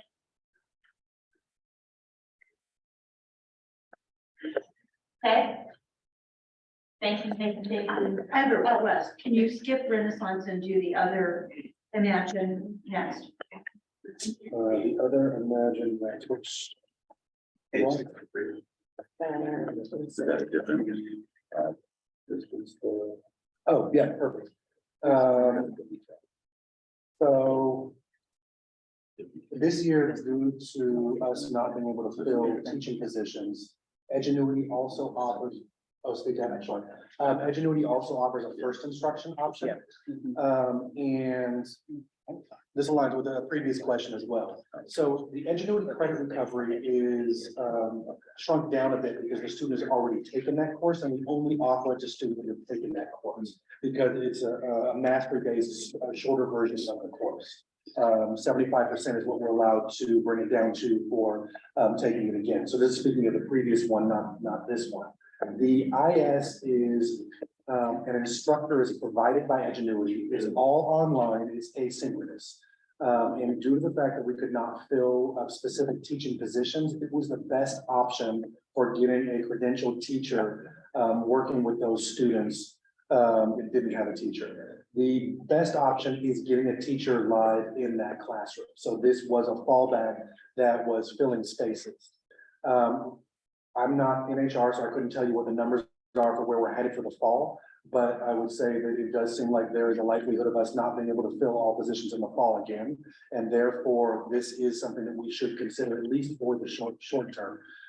Because what happened this past fall is we were scrambling to catch up with schools and sites that did not have teachers, and therefore getting the licenses in place, figuring out what our system was, training people up, created a lag. So we had a pocket of students that were not getting the first instruction that they deserve from day one, and that is deeply problematic. And again, our first course of action is getting teachers for those sites. But we also need to get in line and have the licenses procured for the fall so that we can be flexible operating for first instruction online as necessary in the fall. So again, I'm not over the funding stream that's going to come from, so I can't speak to that. But I will say that in my experience, this is something that we should consider having in place before school opens in the fall, meaning having those licenses available so that we're sure about what the opening is going to be. We're ready to move one direction or another. Thank you very much. Let's talk here and then back to Mr. President Rizal Floyd. Thank you. How many licenses do you decide? I'd have to look that up to get back to you. We can get that relatively easy at hand, but 300 something. Don't quote me on that. I mean, we're talking about roughly 4, 5, 6 teachers worth of licenses, I think is the easiest way to kind of categorize it. But that's not going to be a perfect number. I'm just giving you a rough accounting and I can get that for you. What about compared to paying an additional 20%? So like the 120s, like, is this cheaper? Is this a cheaper option? No, it's not about money. It's about, we were already maxed out at the 20%. And I mean, as you know, our teachers also were fried. Like, I mean, asking them to teach 120% across the board at a high school. Plus, if anybody's absent, that's where we utilize those 120s to cover some of those absences. Like, it just was a systemic issue that we had to cover with Edgenuity. So it wasn't really about a cost thing. It was about our capacity to be able to fill those spaces and support those kids. Would you mind following up with us and sending me the number of licenses and teachers that gave, and then would you mind following up with Dr. Greenwood and their expectation of how many maybe they think will need? The number of licenses and the possible expected openings, I guess, for the fall. Okay, yeah, I'll do that. Thank you. I'll try to just put together a fact sheet for some of that stuff. Thank you. It doesn't have to be very long, so you don't have to worry about it. No, it aligns with our need to talk about the program this summer, I mean, this year anyway, so like, yeah, it's a good prompt. Thank you. So let's go John and then Ms. Mary. John? Point of information. Yeah, there was for approximately 175 students served at the Hercules Kennedy enrollment. Total. No, at each, 175 at each of those. Could you go over those schools again, Hercules? Tianza, Hercules, Kennedy, and Knoll Middle. And I think that's short, Is that short? I think. That was on the original contract. Yeah, no, we definitely expanded from the original contract. So to speak about, actually, thank you for bringing that up. To talk about the original contract, we originally set it up just for the first semester because, you know, we were jumping into something brand new and hoping that we would find teachers. And then we had to expand that to the second semester, and we have purposely avoided Edgenuity as first instruction across the system because it's not the best, right? Edgenuity is a fine platform, it's nothing against them, but we want teachers in the classroom interfacing with the kids. Therefore, we only opted in for the first semester, so we had to make an addendum for the second semester. And once we released to allowing for first instruction through Edgenuity, we found other pockets of need because people didn't see that as an option at all across our system because we've been saying no for years. And then this year, when we had to release that, suddenly we found a couple of different classes where we needed to expand just to equitably support our students. So I would say those numbers, Those are low. yeah, those were initial numbers, but they're low. Mr. John? Dr. Chilcott, correct me if I'm wrong, my understanding is that you do not need a credential to teach Ingenuity, you need to be trained, is that correct? Well, and I want to be really clear about the two different versions, because the Edgenuity credit recovery, you don't need a credential in that subject, but we need a credentialed person in the classroom. For the IS, the credentialed person that is the teacher of record is the Edgenuity instructor that is online and asynchronous. But again, by contract, we have to have a credentialed person in the space with those students. So we're double paying both for the Edgenuity program and the person that is in that space. But then we don't need somebody in that credential. We have a credentialed person instructing that class. So for instance, we couldn't find a biology teacher. And therefore, Edgenuity provides a biology teacher to teach asynchronously first instruction, but we still needed all the 0.2s to make up that class. So to go back to your savings, it really wasn't because we ended up with the same one, but what we needed was a teacher of record that had the requisite credential and knowledge base to be able to teach that class. So the Ingenuity First that we're seeing here for 170,000 is attached to an instructor who has a specific credential, not like the other contract, which is the 225,250. Correct. And what you won't see on there that is attached is then the teachers within our system that are covering those classes as well. So because that would have come out of the general fund and just been part of their period 7. So it's actually, there's an associated cost beyond this. So there's both doubling up on that for the second semester. There's the expansion throughout the year, and there's the associated cost to cover those classes. So it is a large sum and larger than what is on there. If you are a credentialed teacher online, that covers having a credentialed teacher in the class. Can't you just have someone who is not a credentialed teacher in the actual room? Because the teacher of record is a credentialed teacher. But here's an example. When a parent volunteer comes into the room, you have to have a credentialed teacher in that room, right? They cannot stay in the room with the kids without a credentialed teacher. Same thing for aides, right? You have to have a credentialed teacher in the room. Is that the same with this program? Because you have a credentialed teacher asynchronously online, right? And then in the room, does that have to be another credentialed teacher, or can that be an aide, a parent volunteer, a fill in the blank? Can that be someone else at a much lower cost? There's two answers to this. The first answer is yes, you can. Edgenuity, the platform itself, has a credentialed teacher. So for the need of getting the student the credits and the learning they need to have for that, that credentialed teacher suffices for that.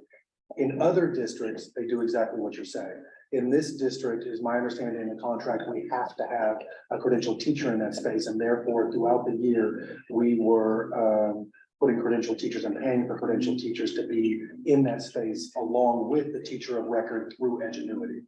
And that might be something we want to look at if we're intending on continuing working with Edgenuity as the teacher of record is another option. But right now within our system, that was not available, is what I was told by HR. Yes. Sorry, because of our contract with Edgenuity or because of the UPR? Correct, not the Edgenuity contract itself. Edgenuity is fine with that and honestly recommends that you have other folks beyond credentialed teachers in that space, or doesn't recommend, but as an option and as a cost saving measure. But the understanding of our human resources department and our contract was that we could not do that. We have to have a credentialed teacher in there, again, beyond whatever small sum of time you can have 8 or somebody else in it. I know that's not part of our committee, but I wonder if your department could engage with UTR to look at that specifically, because that seems to be a hindrance, right? So, I would ask if maybe Mr. Zavala and you could have a conversation about that. Okay.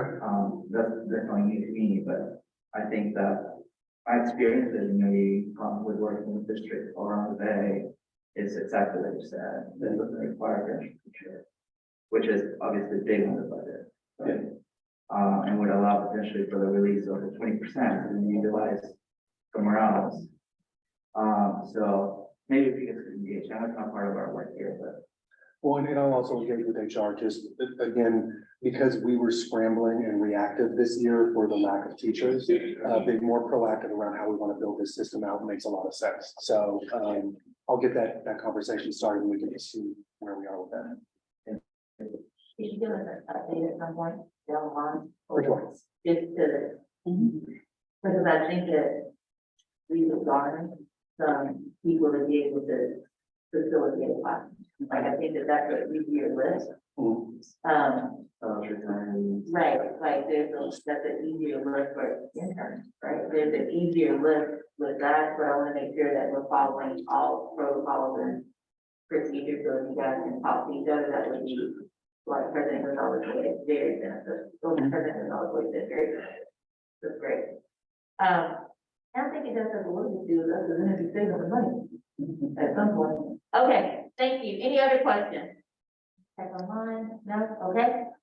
Go ahead, please. Does that put it back to Renaissance then? I think. You want to go back to Renaissance? Yeah, go back. Jump goes on back to Renaissance. Okay. Go line 20. So this one is going to encompass that Renaissance, the next Renaissance line, and I'm also going to talk about iReady in the same conversation down below, because they're all the same function and pocket of money. So just to reiterate, this year, well, Renaissance, Star Renaissance is our district benchmark platform that we take 3 times a year and, do the data that we share out. This year, in 13 schools, we piloted iReady as an alternate assessment platform. Those would be one in lieu of the other, and therefore there won't be a double cost in the following year. I can't tell you which company it's going to be right now, but the cost will be relatively the same, which is in between $250,000 and $300,000. So all of those lines sort of bundled together in support of our benchmark assessment programs. And again, we'll be somewhere in that range. There's also associated PD costs you won't see on here, but I don't know that those would need to come out of LCAP. There's, because those are sort of one time. Those aren't going to show up here, but I just wanted to speak to that. So again, anything there that says Renaissance or iReady is bundled together in roughly just under $300,000 is probably the best way to account for that. And I would say that that is a core need of the district. We need to have a benchmark system where we are tracking the achievement of students that is curriculum agnostic, just to make sure that we're able to compare students, schools year to year over time, that is also able to track growth, proficiency, and project SBAC scores at the end of the school year. So that's something we use quite a bit. Any questions? Started to think, raise your. So iReady is the platform that's gonna be used just as one. We're not there yet. We're still piloting and sort of judging and then getting feedback back and forth. So it'll be either iReady or Star. At this point, I can't give you an answer as to which one, but I can say that they are relatively similar in price. So but here the 188 is only for iReady. Where's the Star cost? Okay, so the Renaissance, the 188 is Star Renaissance. Then there is below that another Star Renaissance, I believe, which is $25,000, and that's like the housing fee. And that comes out to just above $200,000. And it actually is more than that, so I just want to be completely open with that. I'm not exactly sure why the poll didn't have all of the Renaissance costs here, but it was just above $250,000 for Renaissance. And then iReady was an additional cost this year for both the platform and for the PD that would be added onto that and take it above $300,000 overall, but it's not gonna be that next year because we'll only be doing one. So either iReady or Star Renaissance is gonna be just under $300,000 next year would be my proposal. Mr. John? Can you remind me, Dr. Chokat, about iReady? Is it also normed? Does it give you norm data? So, iReady is a criterion reference test, and so and then STAR is a norm reference test. STAR norm references individual questions in order to get to, sort of the efficiency of those. Sorry, criterion references individual questions in order to align those, but it is norm reference across all the students nationwide that are taking STAR, and that's the way that they get their metrics for proficiency. Whereas iReady is criterion reference, so it is a deeper test, also takes longer, so that's sort of like the balancing act. Yeah. And it gives you mastery of specific standards and domains. So they both do that, but iReady is built to be criterion reference, and STAR gets there through norm reference. Yeah, so and we're getting a little in the weeds of like education theory here, but from a special education perspective and as an assessor of students in the district, I'm a little concerned that we'd be walking away from any norm reference assessment because we need some way to disability assessment is all based on norm reference data. It's all based on comparison. And so we do need some way to measure how kids are doing sort of compared to the general norm and then create local norms, right? Because we know that at my school, as an example, Grant Elementary, when we give the STAR test, many of our students, almost like half in certain classrooms are in the red zone, right? Which is our highest need zone, right? That doesn't tell us a lot about that classroom, but it does tell us how to compare. And so I'm thinking of that bridge between the IEP world and the general education world. And so we would need some sort of normed data as part of our system. And yes, we do that, but we like to look at that throughout the years as how students have been performing when we do sort of specifically learning disability, dyslexia, dysgraphia assessments. And so there's a part of me, I love criterion reference because that tells you how to teach the student, that tells you the skills and the needs that they have. But I would be a little hesitant to completely walk away from norm reference. And I want to be very clear that that stuff is really bad for ELs in particular and in our population, but it's still how we do these assessments for IEPs. So they're not exclusively, but inclusive, the historical data. So I would enjoy very much setting up a meeting where we sit down and look at both platforms and the data that comes out and have that conversation, because it's important for the upcoming decision. And yeah, so let's make sure we. Maybe not even us, like I don't need to be the arbitrator here, but if you can connect with maybe the lead psychologists or someone in that world before we proceed with something like this to make sure it doesn't impact their work. Absolutely. Thank you. Any other questions? No, I wasn't going to speak to that, but I can. And I can't see the online, I can't see online because my computer, starting over there. There's so nothing, ma'am. Nothing. No. Thank you. You can keep an eye on that for me. I would appreciate it.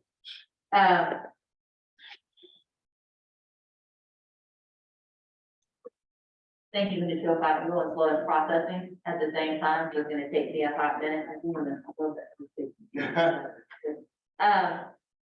I think we're ready. We can move to the next one, please. Is the next item reading and writing Yeah. I think so. project? Okay, so, this you already talked about. Yeah. Okay, so this was a contract we had this year, so the total was 138,000. This could potentially be a savings in that, this contract did cover professional development for our teachers, as well as the Homegrown Institute, which was a summer professional development training for teachers and then ongoing training throughout this school year. We can shift that and reduce the amount somewhat, but shift that into the educator effectiveness grant to cover that training. And so I said yes to a partial continuance. However, I should have noted there that that would be shifted funding source into educator effectiveness. That was my question. Yes. Why is one of them a yes? Yes. So the 45,913, we get it? So that's just a rough estimate. I don't have a proposed cost at this point, but I did say yes to partial. However, all of that cost would be shifted. So yes, you could have That's all that. I want, right? Yep. 45,913. If it's more, great. If it's less, I'll say 45,000. One. Oh, look, We got another one. okay, thank you very much. That's great. Any questions? No? Okay. Great. Okay, let's go to the next one. This is good. Okay, so the next one, and basically anything that says adaptive curriculum, or adaptive. These are, instructional platforms that, students with IEPs need to be able to access the core curriculum. So although it comes out of LCAP and I manage the budget, it's really a non-negotiable that comes out of, the development of an IEP with a case manager. And the cost was actually higher than, the aggregator, like you add those together, it was actually a little bit higher than that this year. And we had to pull those funds from somebody else, somewhere else. So those are pretty much non-negotiable, although again, I don't know where they.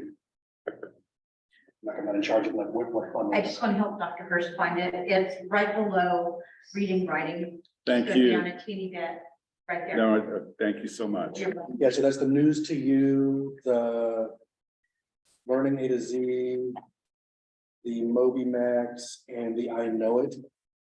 Are the four that are on here.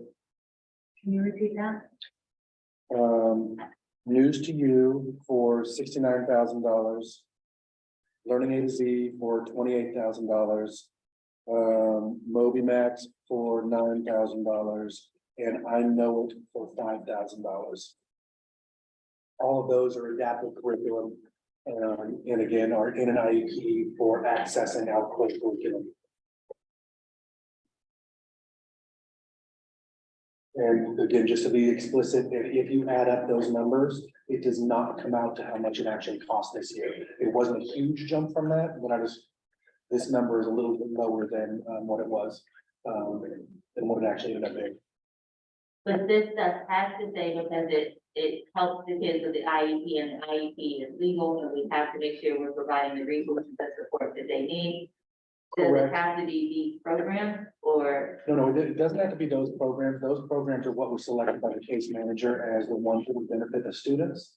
But it doesn't come out of a special education budget because this is helping them access the core curriculum, which is a general ed function, even though it's written in the IEP. And so that's why those programs are funded that way. Just to offer something, we typically are trained in the district to write IEP goals or services in a general way.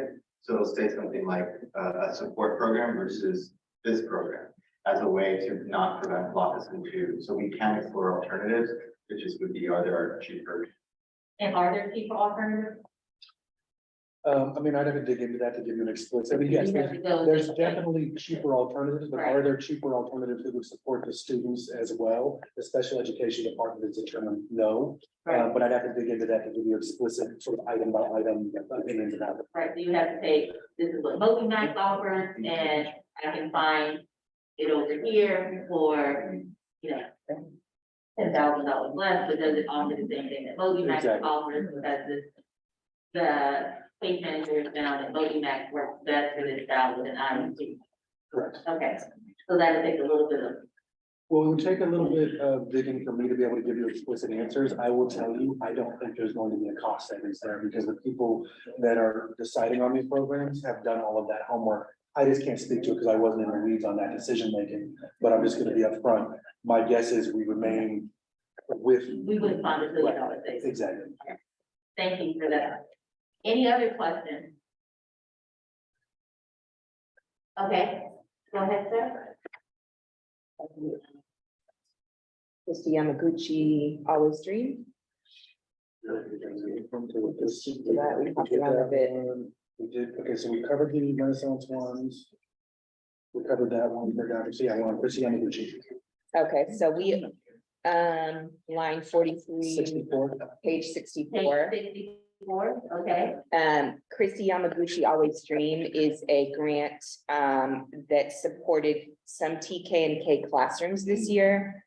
We paid a portion of a match to that grant. It's a wonderful program that offers a digital platform and tablets for students to do continued reading, access high quality text at home. There's a family engagement portion to it. I said no as a one-time cost, but I'm looking at how we can continue that through other means, in additional grant funding, possibly through our TK grant to support those TK students. So that will not be a reoccurring cost. However, we will look at how we can continue the program in other means. Do we get that? That I don't believe you would get that because that would not be an ongoing, Thank you. cost. Question? Okay, I can move on to the Center for the Collaborative Classroom. So we have a few items there, and that was a contract that covered our training for the SIPS program. So that contract, and I know I spoke to this at the board meeting, but covered a number of professional development series for teachers and leaders this year, as well as academic support providers. So we definitely want to continue with a portion of that, but again, that would be shifted into the educator effectiveness grant. And so you could continue, you could consider that a savings. how much? Well, wait, you put a no on the LCAP portion and a yes on the education or Thank you. effectiveness. Yes, So would you be continuing it at the full cost of both of those contracts and all of it be under education effectiveness? that is the hope. I have to determine the cost and the proposal based on the budget that we have, but I would hope to shift all of that into educator effectiveness so we could provide the same amount of training moving forward. So it's a 14-4. So, Ms. Kitchen, is this the 14-4 or is it 14-4 plus the 12-3? Just the 14-4, the 12-3 is already granted. Okay, so this is the 14-4, okay? Thank you so very much. Any other questions?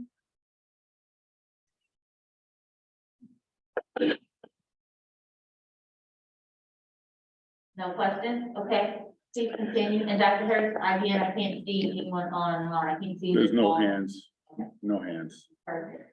I think the next item is another adaptive curriculum, so I focused on it. So we're going down to the project Lead the Way, which there are 4 items down there. It looks like, adding up to about $11,000. So Project Lead the Way is grant funded.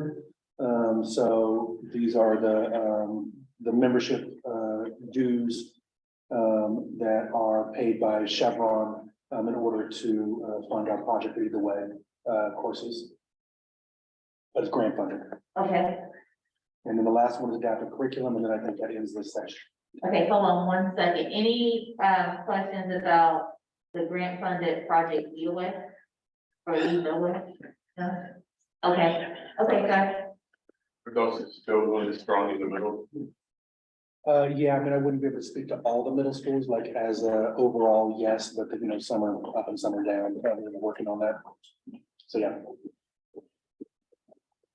They say Project Lead the Way is at the middle school? Yeah. it is that one. Oh, okay, because it only says Richmond High and Mill Valley.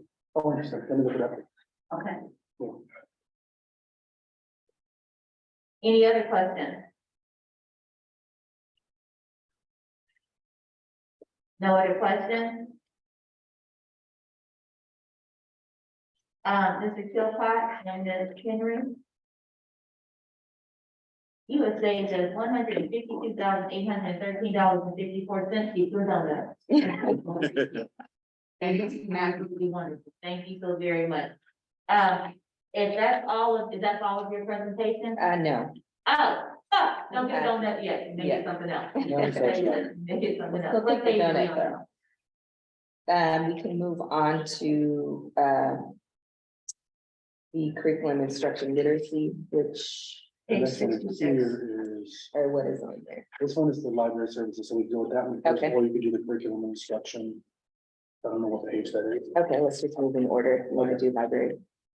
Curriculum and instruction and literacy on 66. Yeah. Is that listed there? Yeah. Okay. It's just then- one. Oh, it's just that's- the one. Oh, that's why I missed it. A quick one, that was a one-time purchase this year for books for students that supported our district-wide literacy night.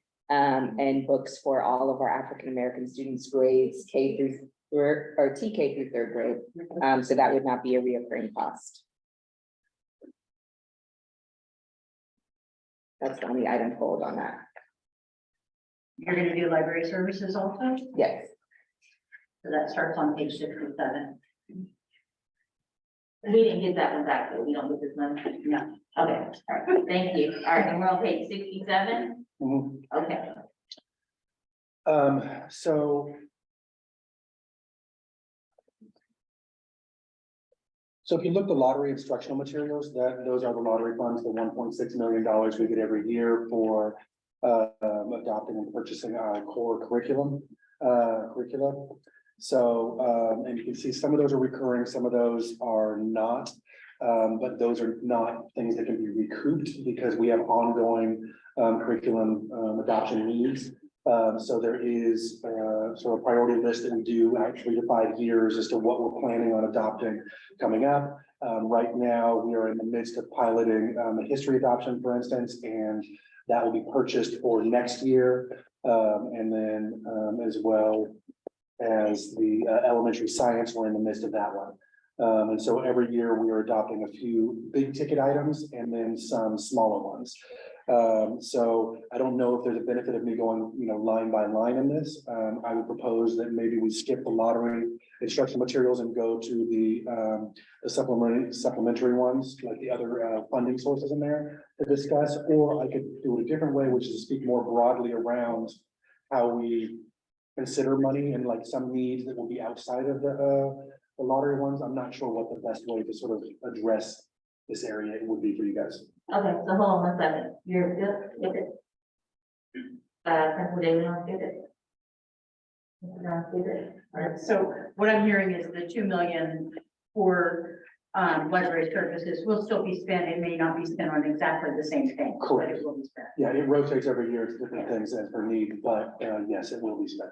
Okay. And it will stay in the library. Correct. Okay, so we are in agreement. You can get that. Yeah. I think that might be the end of us there. I can speak to state preschool. However, similarly, these are restricted funds that can't be repurposed for other means, so I can speak to what's on there. What page are you on, Fran? 70. Sorry. Because I thought I saw 16, but when I was talking at first. Okay, let's make sure that our PowerPoint is on the Yes. same one. So page 70 starts with Lakeshore Learning. Correct. Lakeshore Furniture Works. So those two purchases were one-time purchases. Again, there won't be savings. This is restricted funding that can't be repurposed, so. The reoccurring cost would be materials and supplies for preschool classrooms, as well as the assessment that is utilized in our preschool classrooms by teachers. And that is all that's listed here. Jones? Learned a little bit more about the DRDP. I know for some of our members this year, this has been a bit of consternation. So can you talk a little bit about what the requirements are for assessment at this educational level? And then what type of assessment? I haven't seen the DRDP. Assessments are kind of my jam, by the way. So I haven't seen the DRDP, but could you just talk a little bit about it and then the commitments we have to based on the law? Could you define your acronym? I don't know. Okay. Yeah, I'd like to actually get back to you on this.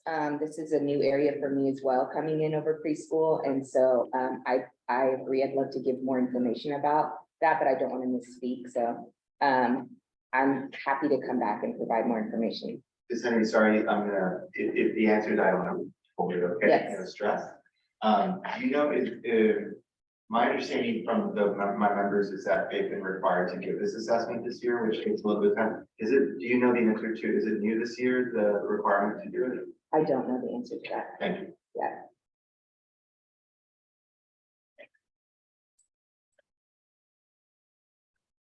It is needed. Dr. Chilcott says, yes, it's needed here. That's my sense, but again, I don't like to say things unless I'm sure. Yeah. Any other questions?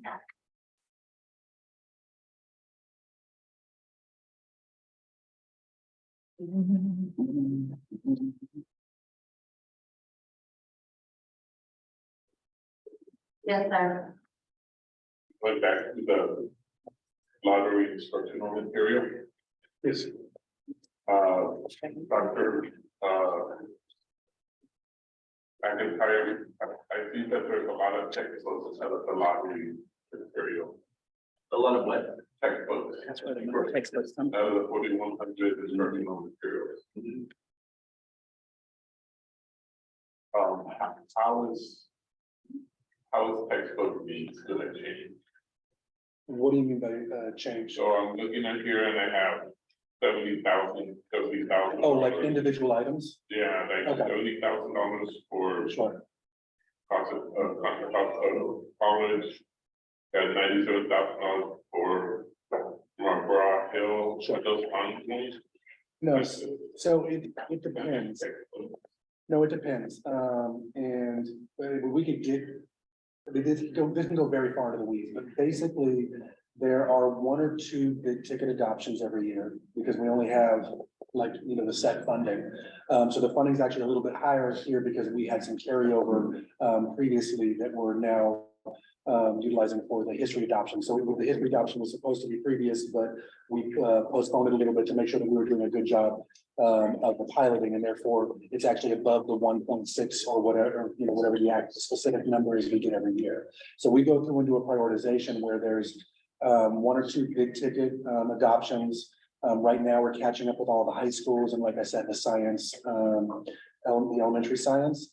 So we're in pretty good shape because we had a lot of old adoptions, but there's also piecemeal ones that we do in between those. For instance, AP World will be coming up where we need to purchase, but that's only a handful of classes, and so it's not going to be a large amount of money. So no, the vast majority of that is not ongoing. Some of them are. I mean, we could do a more specific accounting of each of those, but basically through the content area leaders and site leaders, we prioritize what we need to replace, and we go through and find out what the oldest adoptions are, which adoptions are out of date, not just by date, but also by new thinking in that particular content area. We prioritize what we're going to purchase, and then we go through and do that. So that's not a specific answer to what you're saying, but like that's the prioritization process that we go through. And if we wanted to go through and sort of specifically do each item, we could definitely do that, but yeah, so, or I could at least get close to a couple of them. So the question is, and then these funds be repurposed. No, these funds cannot be repurposed. So that's why moving up on the lottery funds with my proposal is because the lottery funds are for textbooks, they're only for textbooks. It's the core adoptions and it just rolls over. That was. Yeah, got it, thank you, I should have said that more clearly. Did we use any money anywhere else for textbooks? Yes, yeah, I mean, we use LCAP to backfill in when we have some. For instance, there was, we have an older elementary history adoption. And therefore we use LCAP to purchase Muzella as a supplementary, so that we're not making a multi-million-dollar adoption for elementary history when we have greater needs throughout the system. And so it's a bit of a balancing act, but we always backfill in with LCAP. LCAP is the main fund that we use to purchase when we go beyond the lottery funds. But especially in a time of contraction, those are the items that would show up elsewhere that we would contract. So we use LCAP funds to purchase books also. because this lottery money doesn't cover all the books that you need to purchase.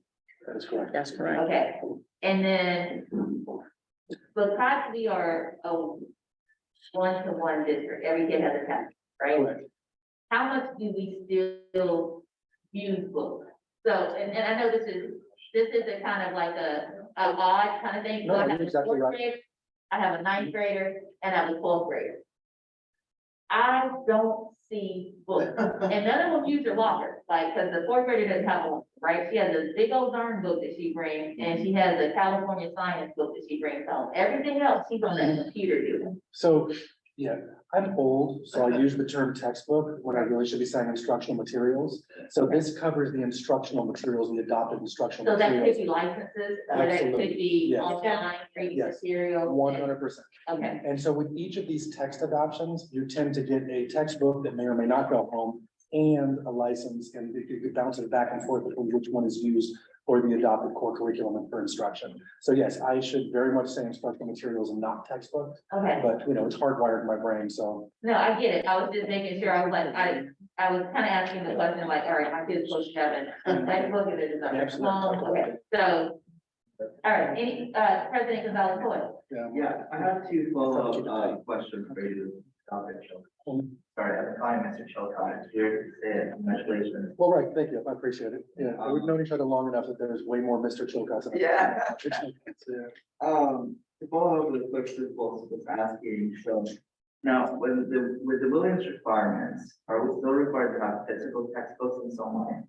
No, so you can have the online as your adopted curriculum and show the tablet.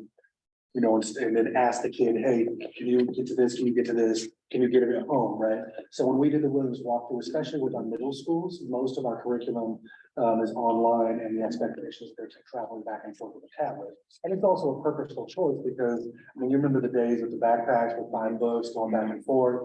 And so, a lot of the times they're not taking the physical text home.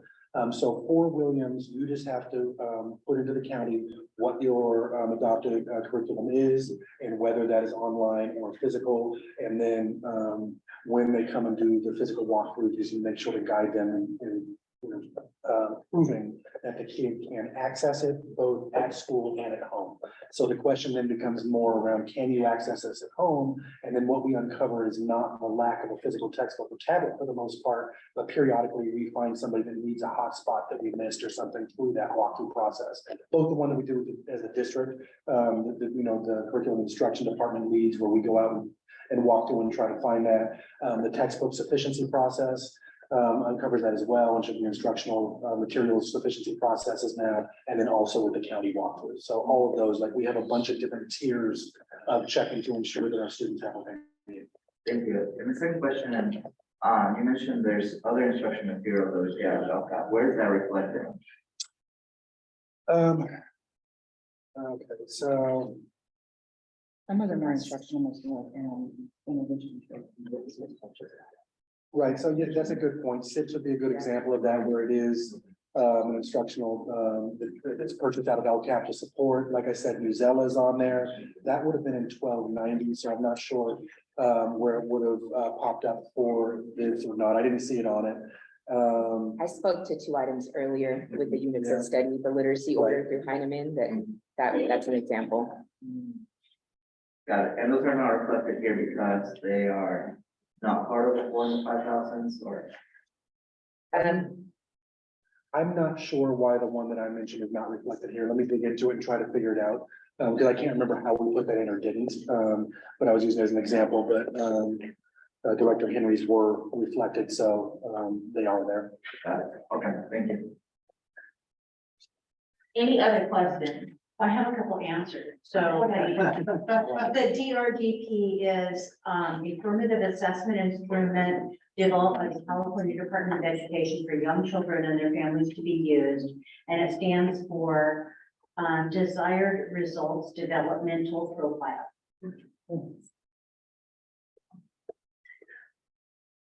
Thank you for that. You're welcome. Anything else? Mr. Chilcott, I do have a question, or Dr. Chilcott, I do have a question. Are we doubling up anywhere? So like, Are there still classrooms that have classrooms that are booked, right? And have a license? Like they, two different things, they have a book, they have a world history book, whatever, and then they have a world history license that may be different, right? They got, does that make sense or no? Well, okay, so yes, there are sometimes physical books and online resources. But are you asking if there is one textbook and then there's an online resource that is not associated with that particular one? So we have some supplementary supports. Again, the Newsela one for elementary history is probably the best example that I could come up with, because that is a supplementary one to backfill in for an old adoption that, you know, they work well together, but it's not directly there. For the most part, though, no. It is the adopted curriculum. That's what we want folks using. There are sites that have alternative curricular, are making alternative curricular choices, but those are not centrally funded out of here. So we only fund the central adoptions, and the expectation is That you do. yeah. Okay, thank you so very much. Any other questions? No? Okay, I just wanted to give an example of President Gonzalez's question. So page 71 in the OASA section, there's units of study elementary literacies. The, what, the kind of one of those other areas. So we could technically, right, scratch something from this lottery fund and move this into that. But the idea, my understanding is, we have so many of these needs that it expands into other areas. Thank you. I just saw it on that page. anybody else? John, did you want me to answer the Learning GD question for everybody? Okay, so Learning GD provides a suite of software applications, mobile and web-based, to empower early learning program administrators and educators to achieve continuous quality improvement with data-driven childhood placement and learning engagement. Learning GD supports the HSP program quality and data needs via 8 different software modules. Yeah. Thanks. That's page 70 that you already went through. Anyone else?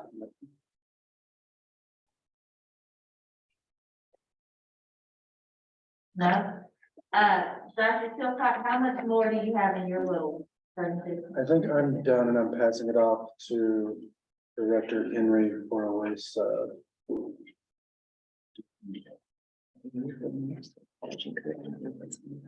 And Director Henry, about how many contracts? If we are moving on to page 71. Okay. Has 7. Did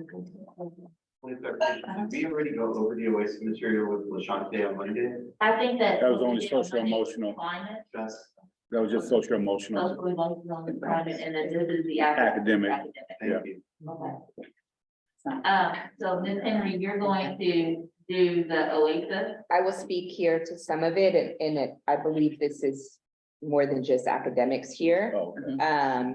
So I'm not sure what Dr. Smith spoke to, and I think she's going to, I'm sorry, Director Smith, and she's going to also speak to the HBCU tour. She was going to hop on Zoom. I'm not sure if she's here with us yet, but I can start. Okay, so hold on 1 second. Sure. Ms. Henry, so we have OASA, we have college and career, ZAPA, and that's it, right? That's it. That's Okay. correct. And they're here. They're ready.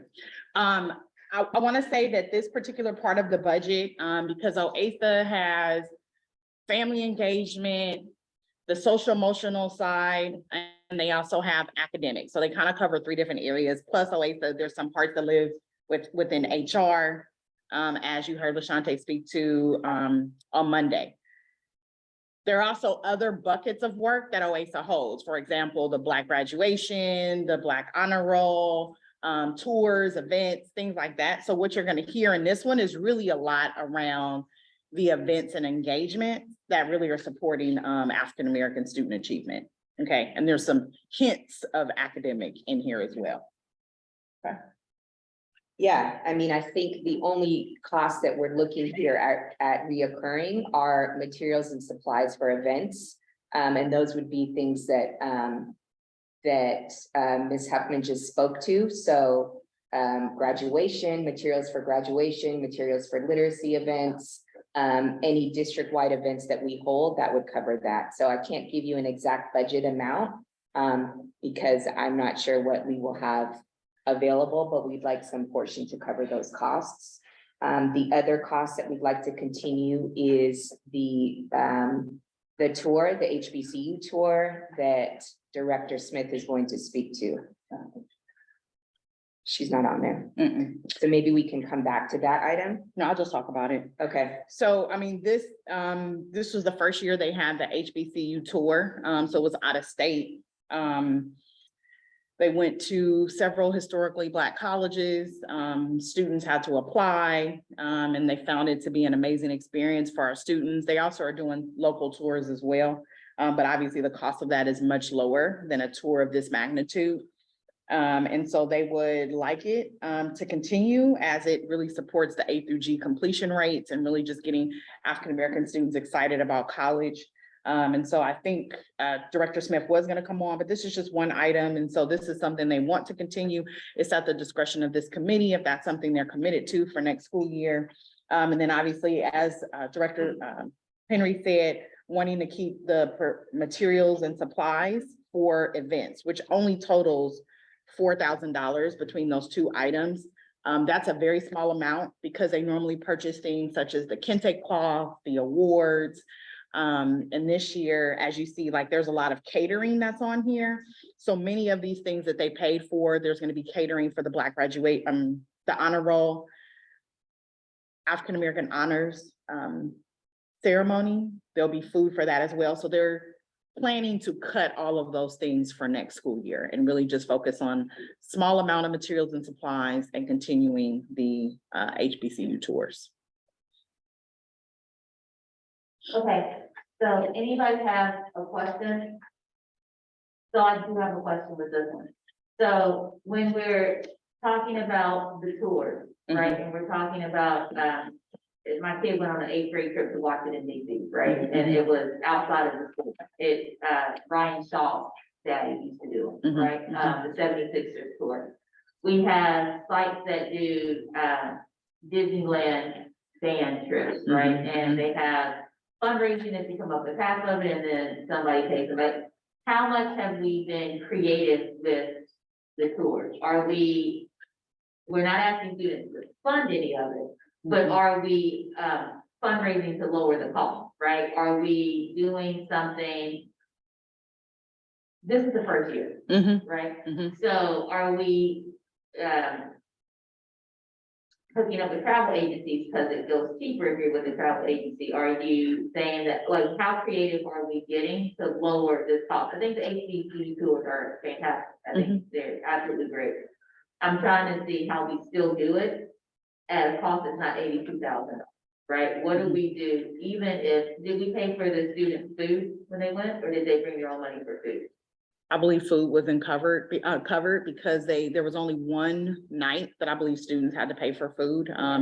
But it was part of the travel agency that they used. The food was included in the cost and So they got hotel a fees. stipend, like they would get a $10 stipend for Yes. breakfast and lunch or whatever, okay? Again, I think this is great, and how do we lower the cost? How can we figure out how to lower the cost? I mean, they flew, right? They did. Maybe a bus trip. So we have to figure out, you know what I mean? Like, how do we lower the cost of this a little bit? Yes. I'm complete. Yes, they, I will say that Mr. Cable met with 3 different agencies that do HBCU tours, and I think he did go with the cheaper of the 3. Actually, I'm sure he did because I meet with him one-on-one every other week, different departments. And so that was part of our conversation, was like, are you making sure that this is the most affordable trip? We did talk about fundraising. I think it was a quick turnaround. This is something that they wanted to do even last year. But that's definitely something they can think about for next school year. But I do know they want to continue it. And how many students participated? Sorry. 50. I think it was about 50 students. And then Saffron, 7 or 8. 50 students, Saffron. Mhm. Okay. 7 or 8 chaperones, I'm sorry. You said 7 or 8, okay. unplug my computer. President Gonzalez, go ahead. Thank you. I do know there's an organization that works that does HBCUs towards and the school. They like bring the HBCUs. Is that something that was explored? I mean, I know that some of them do come for schools now, but is that something that was explored instead to save the money for the travel?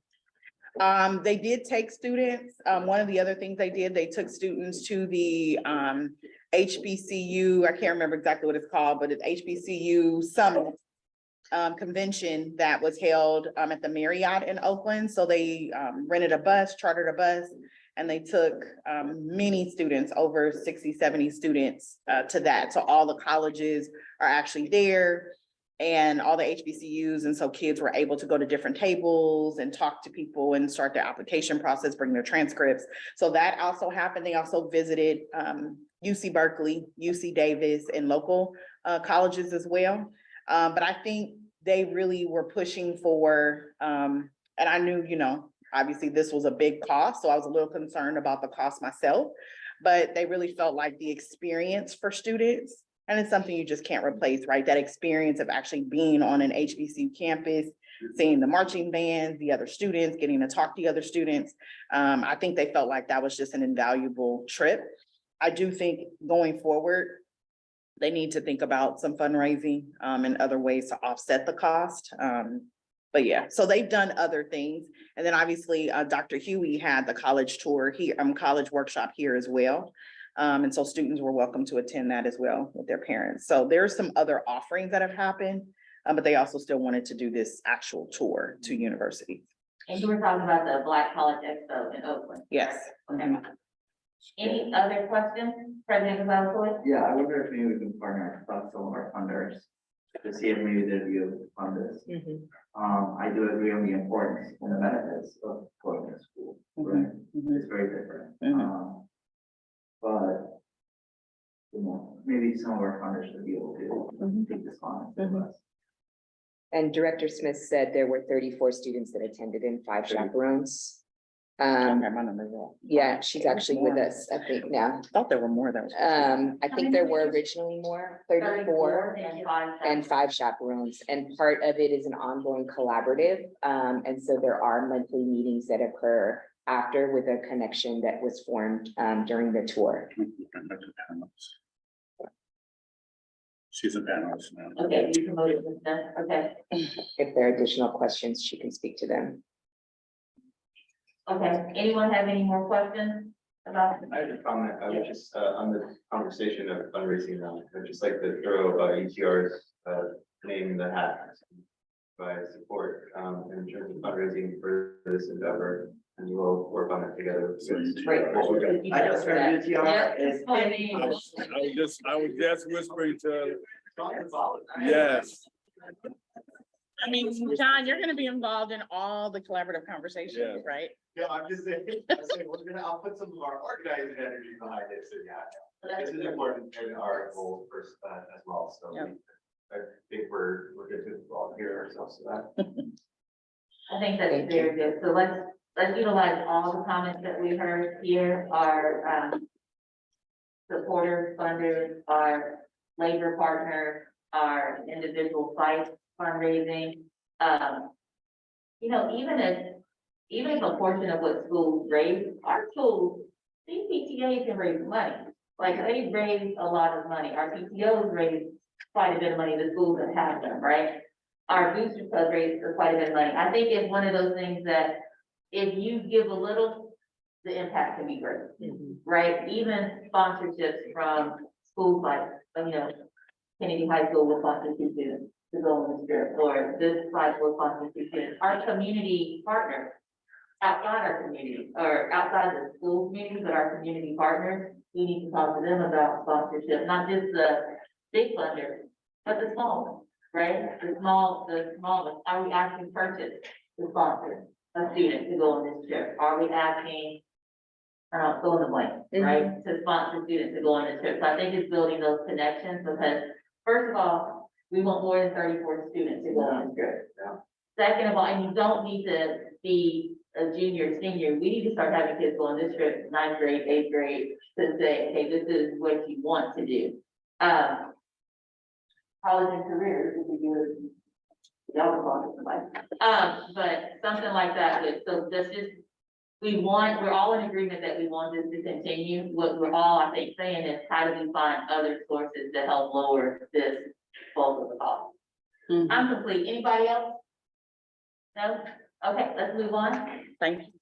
I believe that wraps up my portion. And we're just gonna do a quick context. Thank you so very much. Thank you, everyone. You do get a donut. I will take it. Yes, you did very well.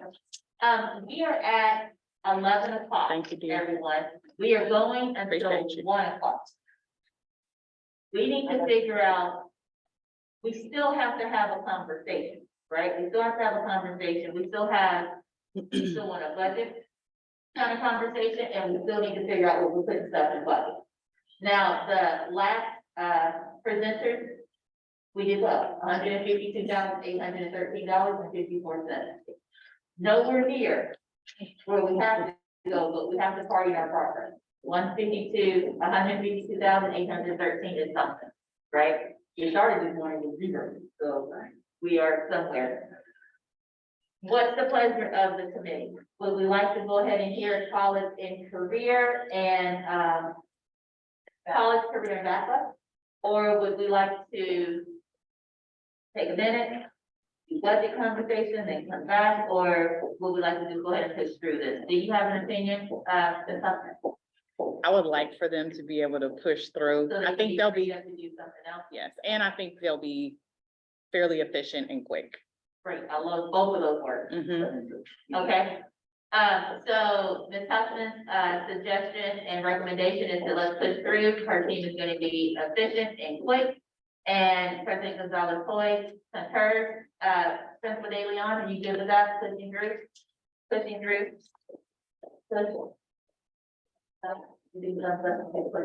Okay, here, you're up, earn down, you gotta use the same. All right.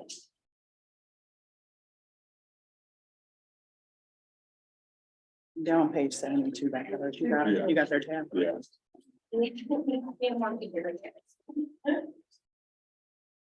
Is Bible coming up soon? Ariel, there's a chair up here for you. And Ms. Huffman, if you were gonna give a rough estimate, 15 minutes? Oh, 20. it's 11 o'clock and, I used to, when I used to work at 11 o'clock on Wednesday, we would hear the. Okay. I was like, what is that? You know. Okay. 20 minutes. 20? Give us 20, Got it. please. It might be faster. Got it. Dr. Huey, most of her, her budget is grant funded. So if you want her to just skip over grants, then we could do that as Do well. we want Ms. Huey to skip over grant?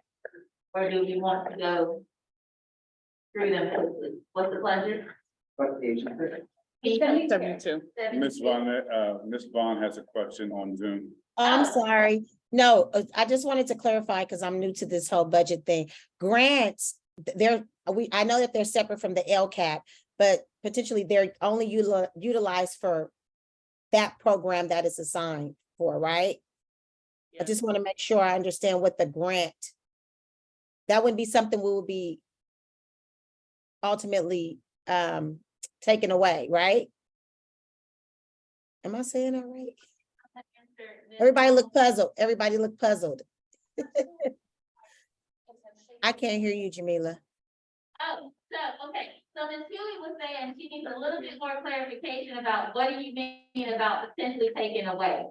Okay, I'm sorry. Grant, anything that's funded by a grant it does not affect the LCAP, right? Correct? That's correct. Okay, that's what I needed to know. Thank you. You're welcome. And all grant funds have to be used for what the grant was written for, right? So you have to Yes. use. Okay. That's what I wanted. Thank you. I just want to make sure. But But my understanding is we could technically say we don't want to fund this grant item anymore and see if we can move something else that does match the criteria for the grant into that and still save money. I think Robert would probably be the one to answer that. That's my understanding that we probably still should No, look for at. CTE, Was that? not for CTE, but there are some times where we choose to move some activities from grants and other funding sources. but not in what we're looking at right now. Okay, so Ms. Vaughn, there is a but that Okay. but is what we're looking for right now. The reason why I asked that is because the question was asked to skip over the grants. So I wanted to make sure I understood them before I say, let's skip over them, because there may be monies there that can be moved. That's why I needed that clarification. That's excellent. Are there money? In this, what we're looking at now, we cannot use any money except for what is proposed for here if it's a grant. Is that accurate? Yes and no. I mean, it all has to be used for the purposes of supporting, enhancing, and improving our CTE programs. So like, we couldn't use CTE grant dollars to go pay for elementary school classroom teachers. Okay, but I heard, you said it too, Robert, said, Dr. McIntyre said CTE, and I see that line item. I'm also seeing, CTA. California Partnership Academy is one form, a specific form of our career and technical education programs, CTE. So it's listed under funding sources, so that would also be. Yeah, it's We should listed- conceptualize it as a CTE as well. Correct. Okay. CPA is just a particular source. We have many grant sources that fund our CTE programs. so, I just have one, so everything on this, on page 72, with the exception of the very last item, were all one-time purchase. Right? Correct. okay, so the only one that we need to talk about at this point is the very last one that says, oh, I'm not gonna pronounce that. Materials and supplies for $9,445.36. Is that accurate? Yes, because everything else is one time. Ms. Long, are you on the same page that we are? We're gonna go down to this very last one. Well, I'm doing tab, what's the tab, Rosa? Because the last one I have is OAASA, what we were going over. So are we on career college? Okay, I am now. Yes, mine's are by tab on this. Thank you. You're welcome. Ms. Lane, you good? Okay, I just didn't check in. Okay. All right, so Ms. Huey, you're up. Go down to that very bottom. Sure. So the funding source here, 7220, indicates that these funds being used are the California Partnership Academy grant funds. The state provides, next year will be $81,000 per California Partnership Academy. We do have to show that the district spends an equal amount, a one-to-one match, to support CTE programs to be able to be eligible for these funds every year. This particular purchase is a curriculum purchase for one of our California Partnership Academies. I have a colleague with me today, Ms. Ariel Kirschenbaum, who is our coordinator of CTE programs, who can speak to the individual purchase. Yeah, hi. So this particularly relates to materials and supplies that won't necessarily be that amount, but I anticipate continuing purchases from the supplier. This specifically is for one of our health academies. They get like clay anatomy lessons. Again, this all comes out of the grant for the health academy, specifically to enhance the health academy purchases. But as I was going through, it was really needing like, oh, clay, we might need to restore clay if it dries up. But this is specific thing is anatomy curriculum. Yes, Senator Dallas. Thank you, but, Dr. Huey, you're saying that it's gonna increase to 81,000. No, I'm saying that every partnership academy is allocated $81,000 per year specifically to utilize to support their programs. So in this particular expense, that's part of the $81,000 that we receive from the state. Got it, but because it's matching, we count to also put in the budget. So out of the 81,000, only 9,445 are used in this way. Correct. Thank you. That's it. Any other questions? Okay. Okay.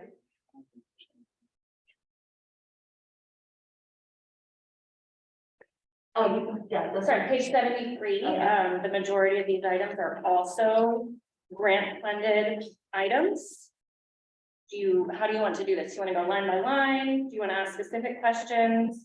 Since these are all also grant funded items?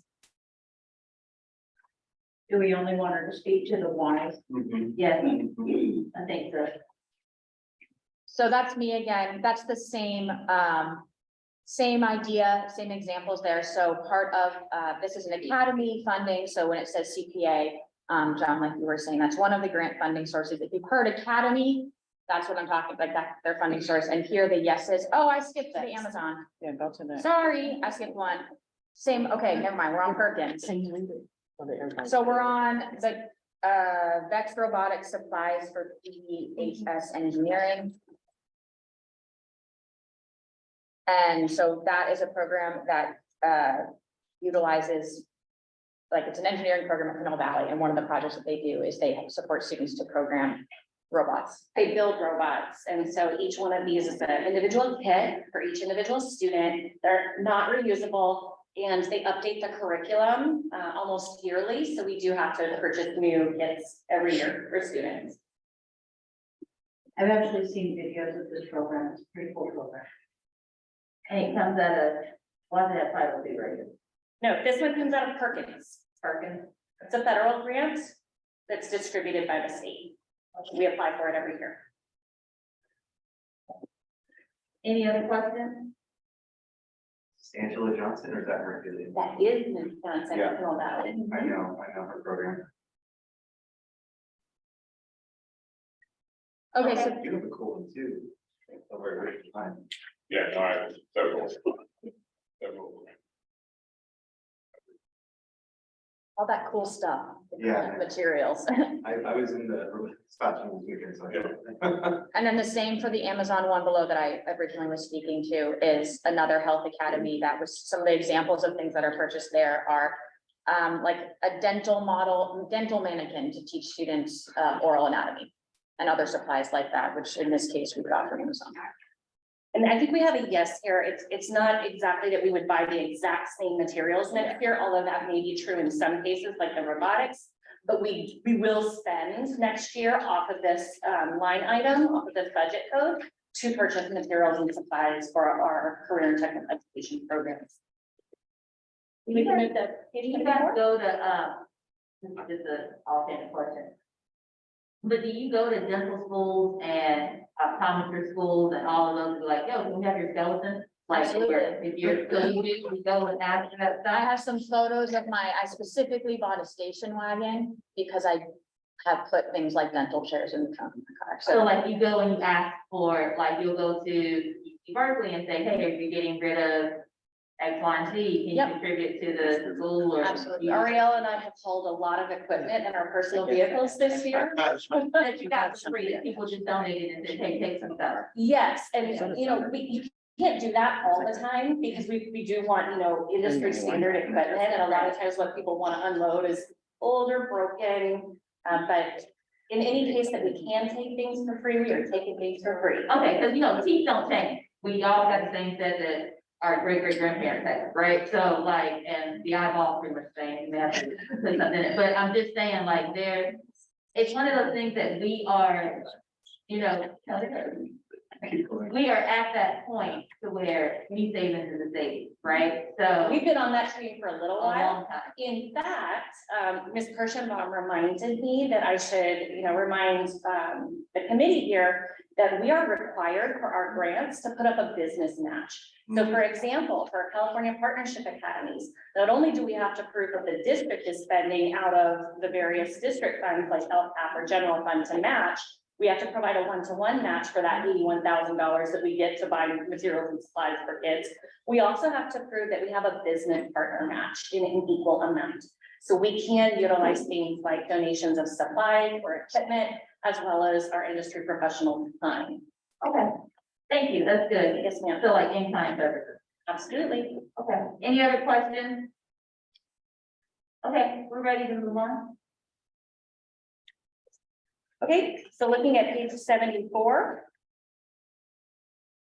So we have purchases of ink and toner for the academies. This is especially important for our media pathways where students are learning the graphic arts and need to be able to print their product. Again, that's coming out of our Partnership Academy grants. We do have one general fund purchase listed here. That is the software online platform purchase for School Links. School Links is an online platform that we launched this year. It provides an online learning experience for college and career curriculum for students in grades 6 through 12.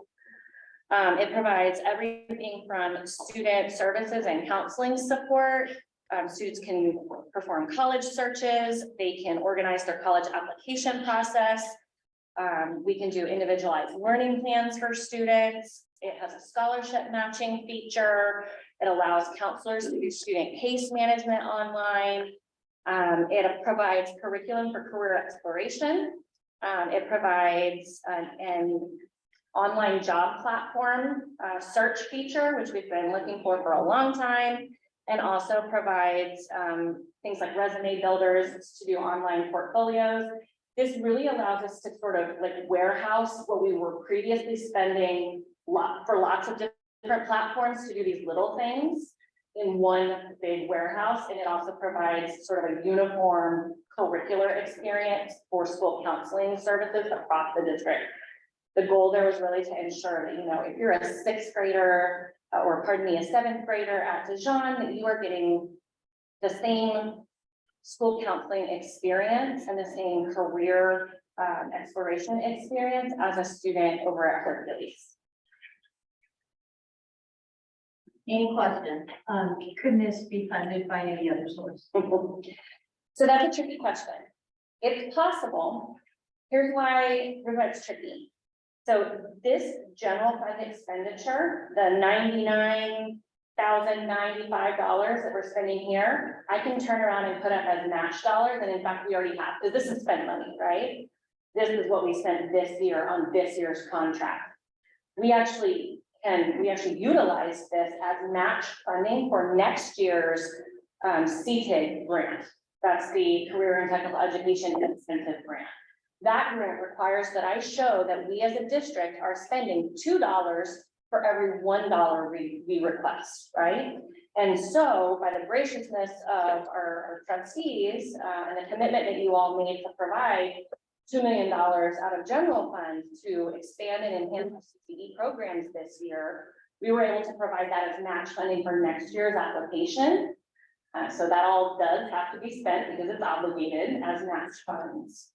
If we take that and we move it to another source, like a grant, I can no longer use it for that particular match funding purpose next year, which means that we either have to find other match funding, so we basically have to spend it anyway, or we aren't able to put up as much match as we had before, and CTIG in particular requires that we provide an equal or above match every year. But does it have to come out of unrestricted general fund, or could it come out of like lottery or? It could, something like that? it could. I'm not sure that Ms. Kunadiak is willing to give up lottery funds. Yeah. Right. I believe that we really use lottery for instructional materials. And the lottery is already impacted, and already we use LCAP to cover what's not able to be covered in lottery. Even our, Sort of spilling into the water, so it's either stays in the base or it spills into the LCAP. I think that's what we should. yeah. I mean, even just for context, the new, there's another adoption for next school year. And Gabe has already started, Dr. Chilcott has already started pricing out the adoption, and it's already at 3.5 million. So for elementary, I believe it's elementary history materials. And so at 3.5 million, I'm not exactly sure, you know, the lottery, that would take up all the lottery plus other funds. Okay, thank you.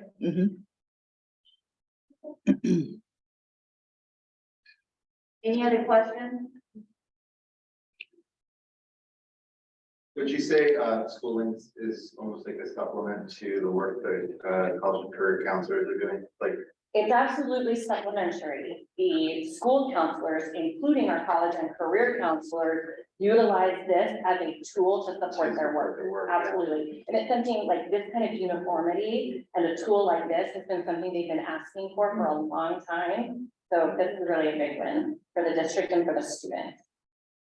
Yeah.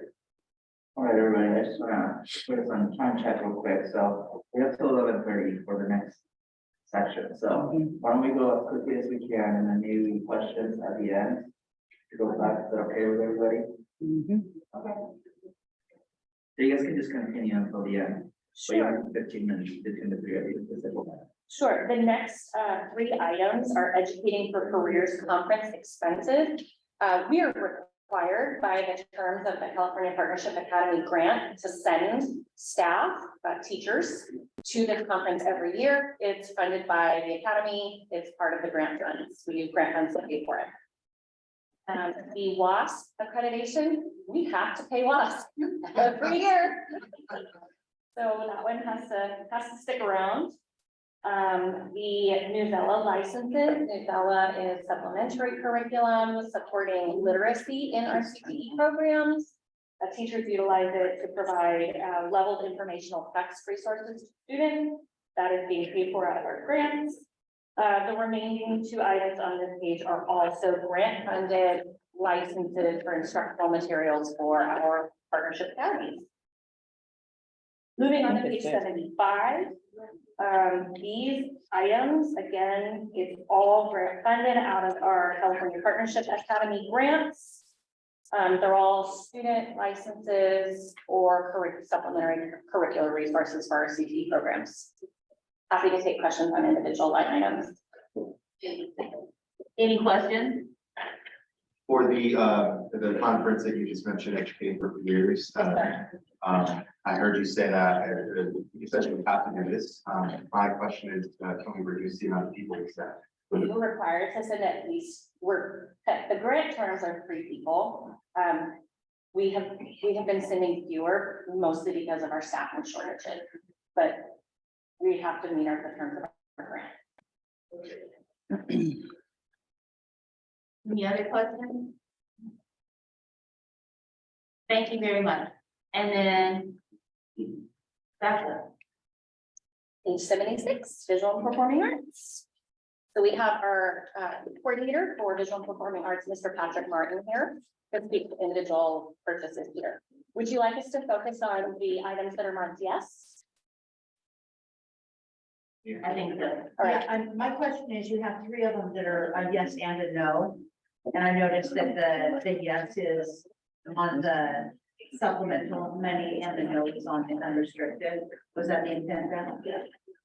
So in most of those cases, we started with money that came from LCAP and needed to augment that, and we have money in the undistributed account that we could use to do that, to beef up the PO.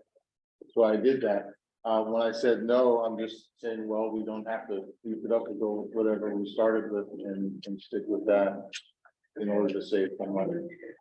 So the no's that you got marked would actually be a savings that we're looking for in the board. If you haven't already. Oh, put that wait a in. minute, Fran, slow down. So this kitchen, what are those savings? So looking at the data page, anything with Y, those would be savings. So I'm looking at Pepper and Son for 9,000. We keep the 9,000, but we could potentially lose the Yeah, you're 1,500. gonna do the 1,500 on that one. Oh, wait, I get 1,500? Yeah, the 1297.25 on the next. Okay. And the 2,000 on the next. Okay, So what happened with that, just a quick update is, over COVID, children kept books and instruments at home for about 2 years without having to return them or bring them back in or account for them. And, when we finally started bringing them back in, there were a lot of books missing. So this year we spent a lot of money on method books. If you've seen them, they're just paper. I mean, so they're kind of like workbooks in other senses, and so they deteriorate and degrade over a year or two. So they do have to be, we do repurchase them each year to try and keep books in the hands of our kids.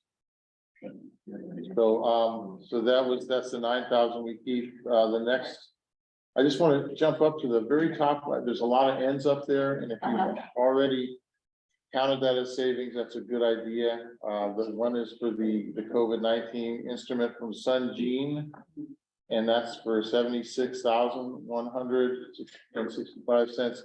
And that was for PPE. That was for masks and belt covers for instruments.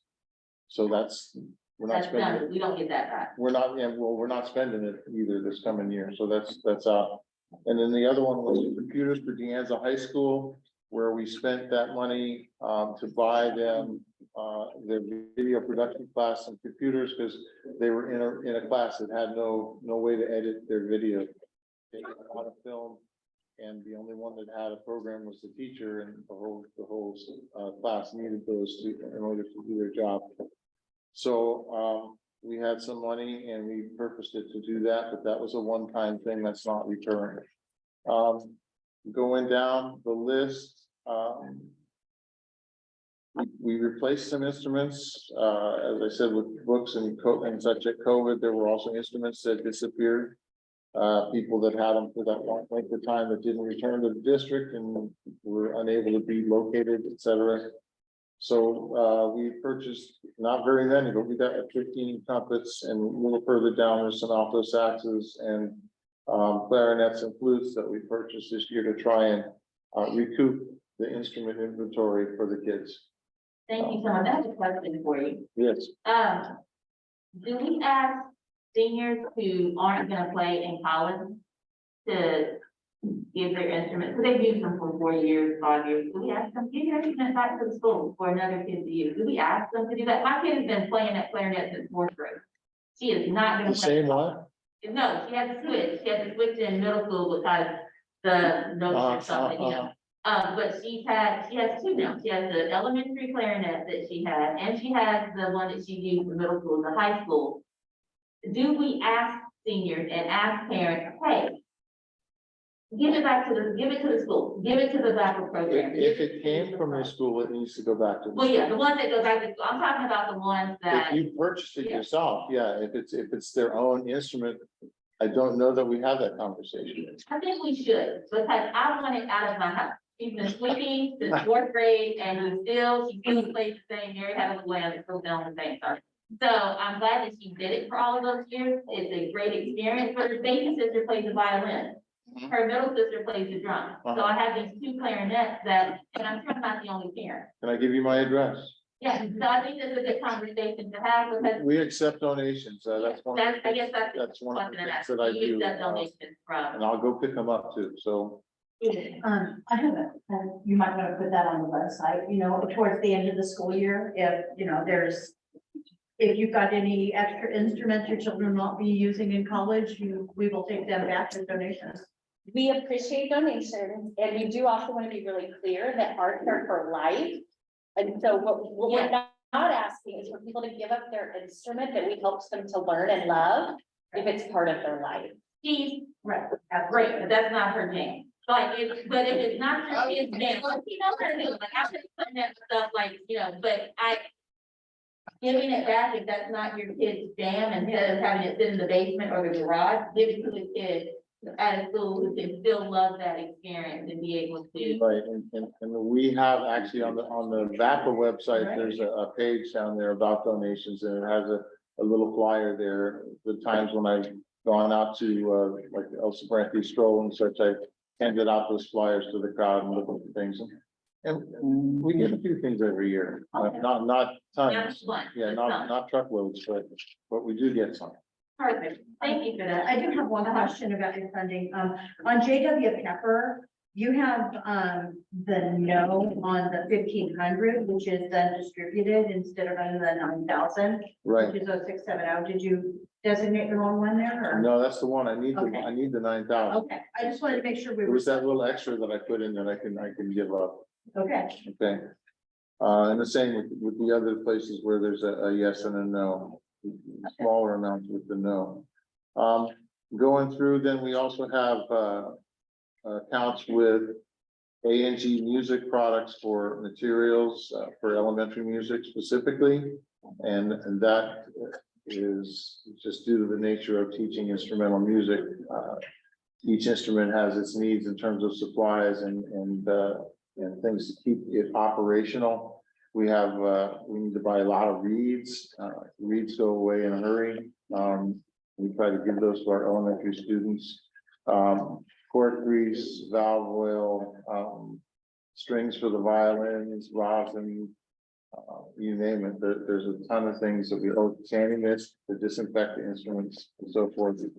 Quite a few things that go on the supplies, so that's a recurring cost each year. We have that much, the 6,500. I think, is that what it was? Yeah. We added to it this year also because we have everything's coming in. Due to replacements from COVID. For best instrument repair, we repair all of the wind instruments and the percussion instruments for all of the schools in the district. We cover the secondary inventories at the 12 secondary schools. And we cover all of the elementary instruments. There's, I want to say maybe 1,800 instruments in our inventory, and so we repair those each year and we go through them so that when we start the fall, we have working instruments and things are in good shape for the kids to use. Thank you so much. Any questions? He's on page 77 now. Okay, thank you. Okay, so in terms of repair, we also have a contract with C&L Music. You see it down, a little bit further down, for repairing stringed instruments. And they specialize in violins and violas. And we have one with, where is he? He's on there? Maybe don't have one. We also have one with Jordan Music Services to repair the large instruments like basses.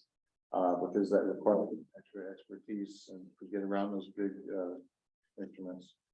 We have a one with Sharp and Flat Piano Services to tune pianos and service them as needed. That came in handy a number of times this year so far.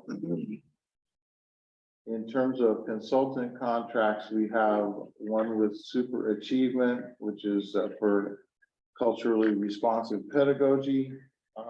That was added to my LCAP description some years ago by the board.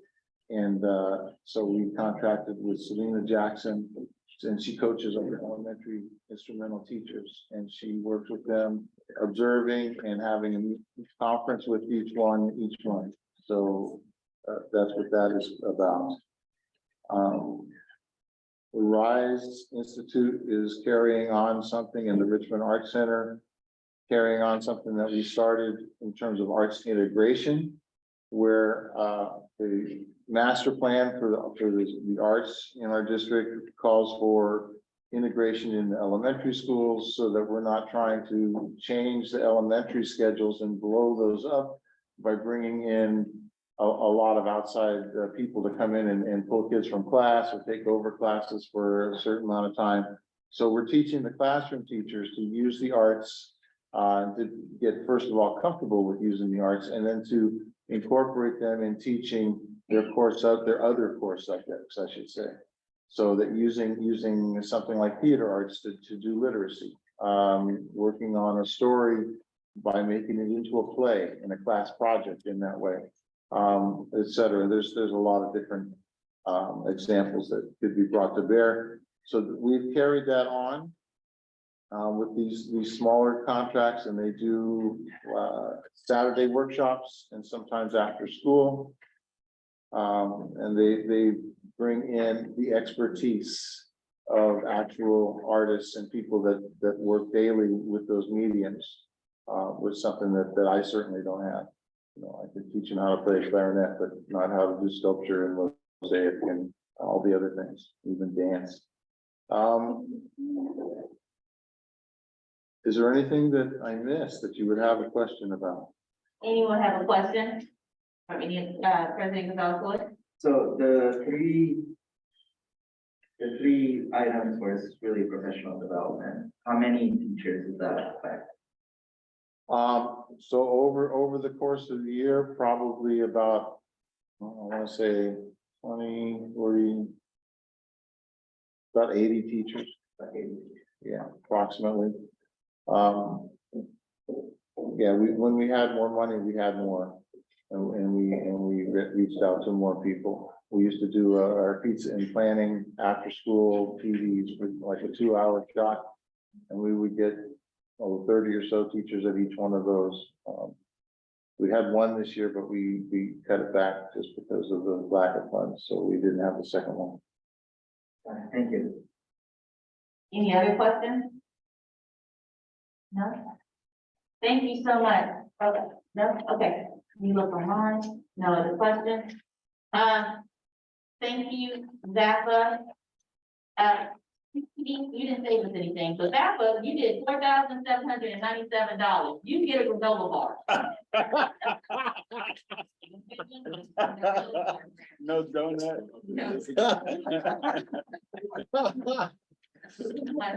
Thank you so very much. We appreciate it. Thank Thank you, you. Dr. And Mr. Mark, thank you for everything that you've done. We're going to be the congratulations on your. Absolutely. Thank you. We Yes. finished up last night at the Hercules musical. Yeah. So thank you so very, very much. Dr. Hurst, what's going on with your computer in the background? We tried everything. We tried it. Maybe it's a disconnection, brother. Okay. Okay, because that's. It's making you feel like. Yeah, I was like, it's driving me crazy, but I can see it behind me. Okay, so now everyone, we're just gonna just give you a little update on the schedule.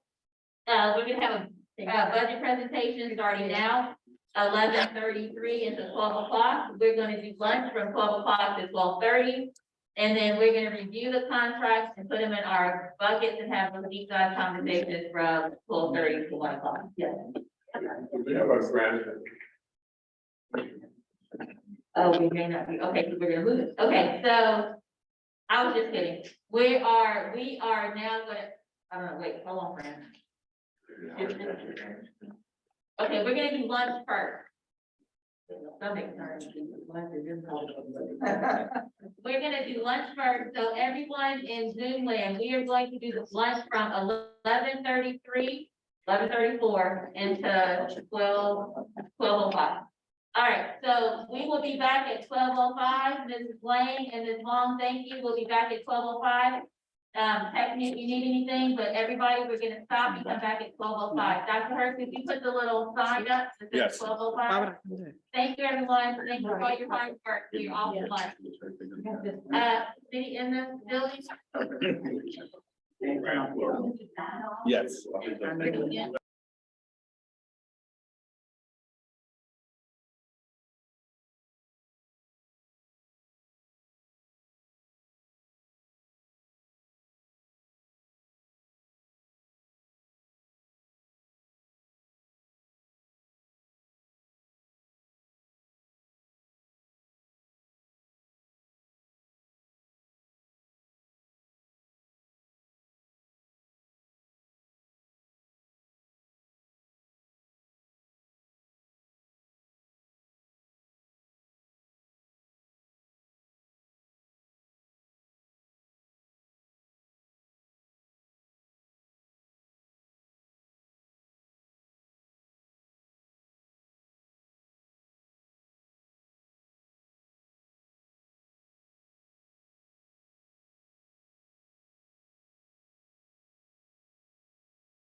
That was.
suggestion this year. So, committee, I just got a suggestion, let's talk about it, and I think it would be doable. The suggestion is, let's have the budget conversation at the next meeting, and let's jump straight into the contract conversation to give us enough time. If you are in agreement with that, I'm gonna kind of poll the committee and let us know what you think. Again, the suggestion is to let's jump straight into contracts and try it. We haven't even tried contract yet, right? We haven't even tried putting them in buckets yet. So let's jump straight into that, and then we will delay the budget conversation into our next meeting, which is May 2nd. Yes, ma'am. May 5th, okay. So, Ms. Vaughn, do you have a preference? Are you okay with jumping straight into putting them in buckets? I'm okay with it. Thank you. Ms. Lane? It's 9/2. Oh, it's May 2nd? Oh, all right, okay. Ms. Lane, are you okay with having some conversations? Good, putting them in buckets. Principal De Leon, are you okay with? Yes. President Gonzalez-Floyd? Mr. John? Yes. Yes, and then, okay, sorry, less than 4 minutes. Okay. I want you to leave it. I would prefer. Well, what I would suggest is that, Dr. Hurst, I just forward you a document and you can put it up on the screen. Absolutely. So what Dr. Hurst gonna pull up is the same document that we have right now for medical services with some added columns. The first column is gonna say decision, second column consensus, third already budgeted, fourth impact to the deficit on this. So what I recommend that we do is that we go contract by contract. As a group, we make a decision on what we want to do on that one. And then we show it in this sheet that will keep track of our choice. Okay, and then for today, we'll just do the decision and the consensus. And then for homework, clerks and polls, staff and I will fill in the already budgeted or is it having an impact on the budget? Okay, that way we don't have to spend time on that. Thank you. So that makes sense. We'll put it up in the screen so you all can see it. Yeah, thank you. With our. Are we in agreement? Yes? Okay, looks like that's the consensus. Let me, Ms. Long, your head is yes. Ms. Lang, looks like you're okay with that. Okay, so President Gonzalez-Floyd, if you could do me a solid and walk through this. Yep. And you are, now, Thank you. you're welcome. Okay, so. Okay, we're gonna wait for it to be projected. Okay, we're gonna wait for it to be projected. There we go. We're up there, okay. Now, Dr. Hurst, if you could go to the right of the document. Yeah, just close it right. So that's kind of the new category. So practically what we're gonna populate as we go one by one is, and under decision, it's whether or not we're keeping it or, taking it away, right? So just one decision, keep it cut. Right, Okay. and then after that, on column M, we'll write, was there full consensus by the committee? Did everybody agree? Yes or no, right? Okay, If it's a no, we'll also list that in there. okay. Does that work, Dr.? That You're works. gonna help us by putting it on the sheet. I can do that. Yeah. Everybody, are we clear on that? I think so. So let's do a quick example. So let's go to page 1. Student menus. First item. Really first and second item. $40,000 and $20,000. But I heard that those were gonna get moved to a different account, To business, to business. the safety was moved to business. Oh, I'm sorry, that's a question. I'm sorry. I hate to interrupt. It's just kind of hard doing this. Where are we at? So I can make sure I'm following. I heard something about page 1. We're on page 1 and we're talking about the very first and second line item with the student lanyard, but that's where we are. We're only gonna be able to see what Dr. Hurst projects Yes. now. Business. So I have it. I have it. Okay, perfect. Principal De Leon, you just said that this is gonna be moved. Dr. McIntyre. It'll be moved, I mean, you're covering it here in this committee, so I won't bring it back when I do business, but next year this will be a business because safety was moved from ed services to business this year. So the question is, if we keep it or not, doesn't matter, more or less what department holds it, but do we want to keep it or keep it? That's really what we gotta decide. Because this is not one of those examples where we're moving something from unrestricted to restricted. This is just moving from one department to another. Correct. Right, so we still have to make the decision to keep it or not. So group, I don't know if you would like to do this. My suggestion would be. Yeah, thank you. I was gonna, up, yes, let's keep it. Left, I'm comfortable. I'm not sure, but it's like abstaining, right? So you just won't count. Under, I don't want to keep it, right? And if we see any comes down or challenges, then we can have a discussion. That works. So, Ms. Long, what the president is suggesting is thumbs up, keep it to the side, and bottom, cut it. So we're just gonna go by visual, so we can kind of move. And you have the little hand thing, I think. Okay, so let's try it. So for these two Are items. we all voting? Yes, ma'am. So, it's gonna be all committee members are gonna take a vote. All committee members are gonna vote with thumbs up, thumb in the middle, thumbs down.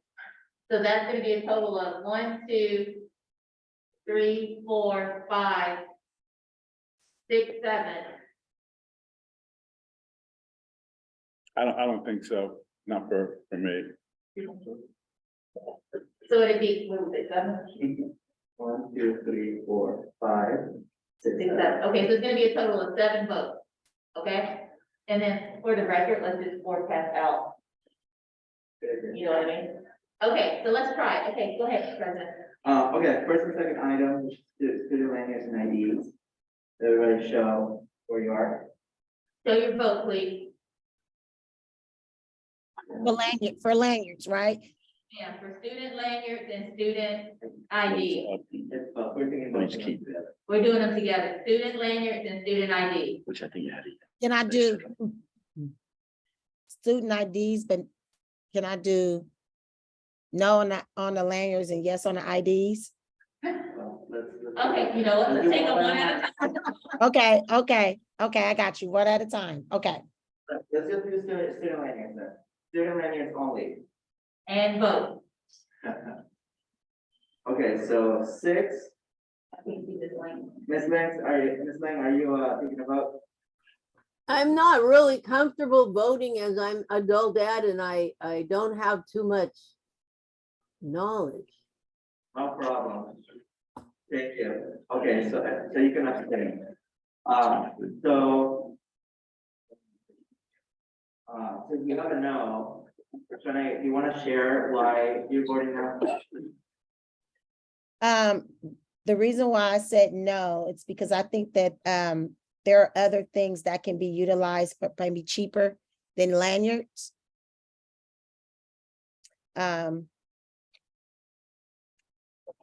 So that's just. You know, like, for example, Ms. Long, what would be an example of something that could be used besides the lanyard?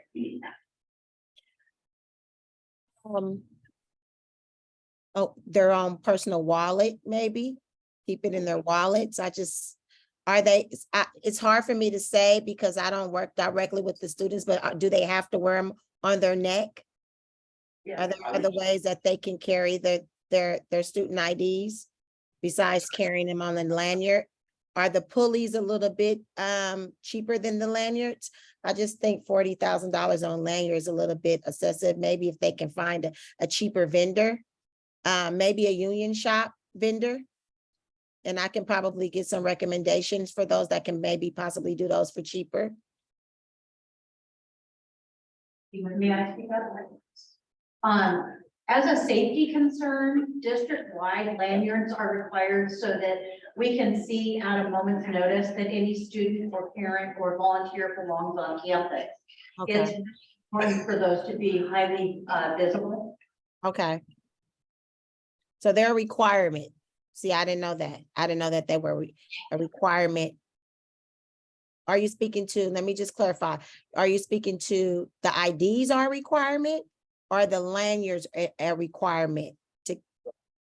IDs are a requirement, lanyards are a requirement for the IDs to be visible. Okay, I will share as a staff person in schools, for me, it's a really easy way to know who is like staff, volunteer, et cetera. Because I'm like just looking for a universal system, which is just around the neck here. Okay, well, thank you. I mean, it's a good example. I think there's someone disagrees with one of the contracts. We should discuss it, starting with the person who you know, wants to bring up an issue. Ms. Vaughn, I think that you did a good example of like, well, I think that we could find it cheaper or whatever.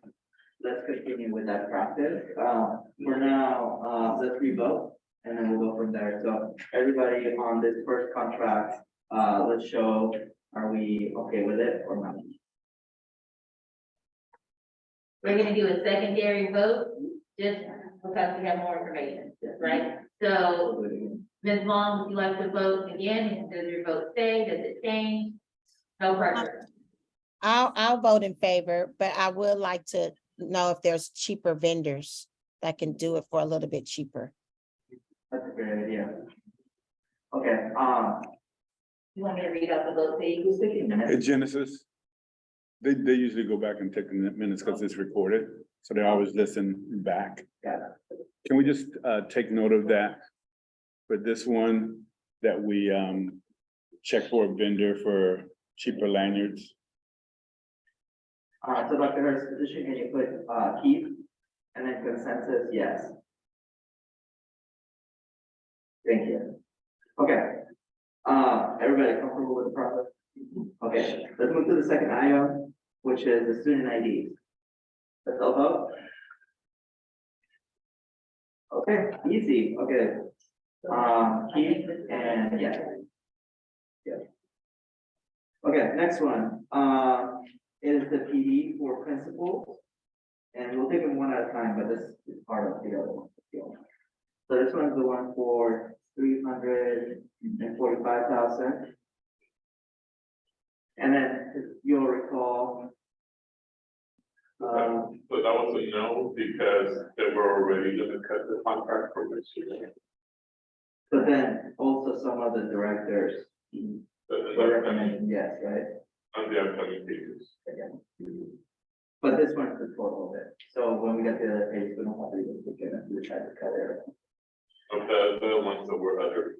Other PD? Yeah, I think the next one is external. Yeah. Got it. Okay, well then let's skip this one because it was already no. So we're just confirming no. I guess that you can just write Dr. No. And then you don't have to put a vote. It's already a recommendation like that. And that's for the full amount? That's for all five under this? It's 345. Okay, And that's what I want to make sure. Okay, thank you. It doesn't count to the savings because that's a true statement. Well, theoretically, it could clear up some money in the Learning Recovery Emergency Block Grant. So our district contribution to the matching funds to the Chamberlain Foundation. So there might be some opportunities to where it's creating capacity for us. So we definitely want to recognize that. So on the side, we'll put, you know, like already budgeted, yes, impact maybe. Because we gotta see we gotta find legally appropriate expenditures to move in there. Sometimes there's not any, but most often there is. Dr. McIntyre, can I share this with you then? And then as we go, can you be the one that helps Dr. Hurst? Sure, yeah. My pleasure. I just share it with you. Would you want to put those answers on the specific funding lines? Or just on the multiple? I can. Yeah. So I'll let you write it in then, so. Thank you, sir. Okay. Okay, let's move to the next one. This is the 53,000. It's also consulting fee. It was a recommendation of no. From there, and then I think it's the same question for Dr. McIntyre. The learning recovery grant is also on there. Right. So both the LCAP and the learning recovery could create capacity, will create capacity. Great.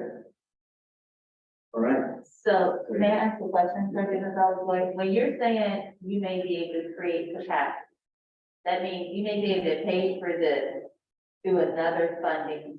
Or does it mean that this frees up money that will bring down our debt? It frees up money from a restricted program. In this case, one of them is ongoing, one of them is not. Where we can move expenditures in for next year. So it's kind of like that one-time money conversation we had. So it's allowing us to do more of that. Because we've freed it, we're not spending all of that funding source. So does it bring down the budget or So the deficit or no? in the LCAP portion, probably. In the other part, it just depends what we can put in there. So it may not be dollar, it could be dollar for dollar, it may not. I don't know until we start identifying those expenses. So like I bring the state and federal team in and we start going through the chart of accounts on the unrestricted and in the LCAP and see what we can legally start moving. I just don't want to overpromise an amount of savings. It does require us to take steps after we finish this meeting today. And we'll work on it like right after we finish. Okay. I don't mean to be cryptic, I'm sorry. Okay, next one is, the ID machine for school, that's the 32,000. Yeah, so we do have to vote. Ready?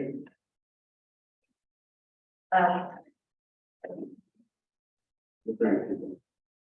Are we voting? Yes. We're voting. Okay, was that a yes? Yeah, Ms. Long is a yes. Okay. So Dr. Hirsch, you can put decision T and then says yes. Yeah. Just for the record, if you're voted sideways, we're not gonna accept, we're gonna keep going, have to be yes or no. Oh, it has to be up or down? Yeah. Okay, up or down, okay. If it's sideways means you're not sure, but you can live with it.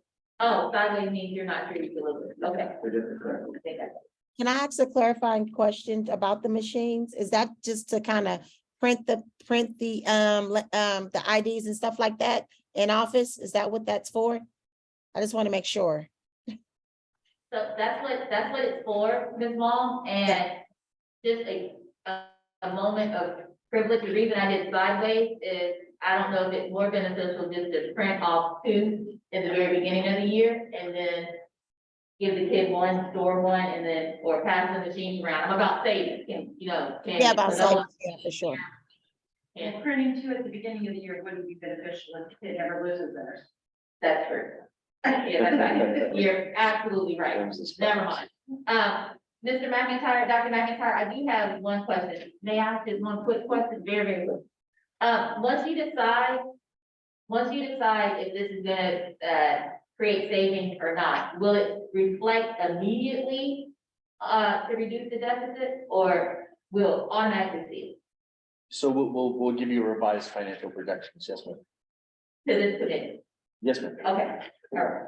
Also, one more point of order, for the ones that were no, that were, recommended by,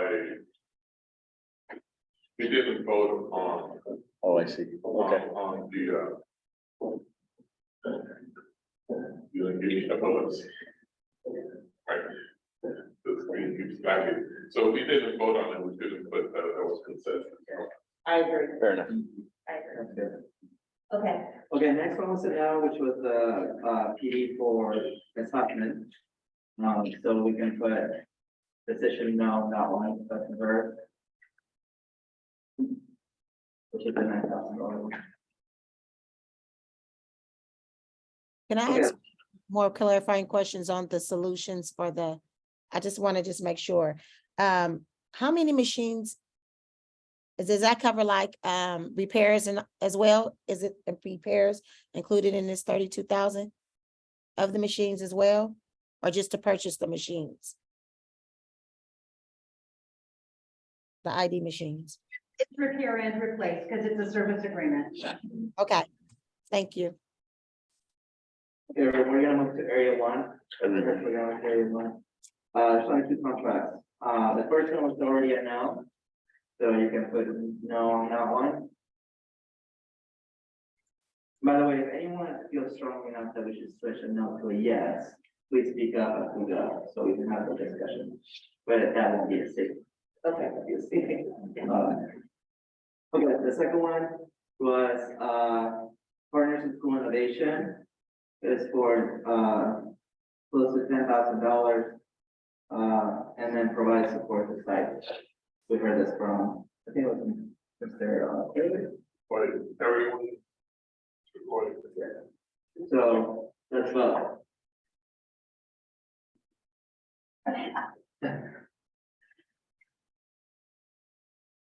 Okay, so Ms. Kitchen, you were the only one that voted yes. Well, I thought they justified, that the data analysis was required. Are we not looking at Partners in School Innovation? Yes. That was coaching. No, this one isn't coaching. This is, support to sites regarding, systems and instructional leadership teams. This is not a principal coaching. This is a little different than the principal. School coaching though, I've worked with this. Yeah, I'm pretty sure it's school, but it's not like a data. Okay. Yeah. They do data analysis, but it's really getting coaching schools how to do data analysis. Oh, okay. Ms. Martin was gonna join us for the Zoom. She's here. Dr. Hurst, would you mind asking that question to her? Yeah. Ms. Martin, can you hear us?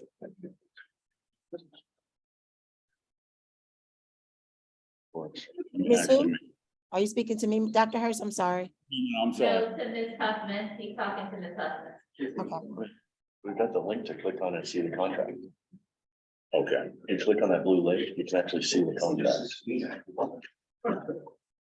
If you look I'm here. right. Yeah, it's fine to see it.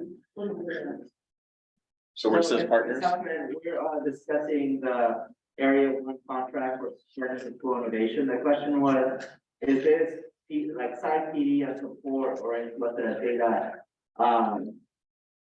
analysis program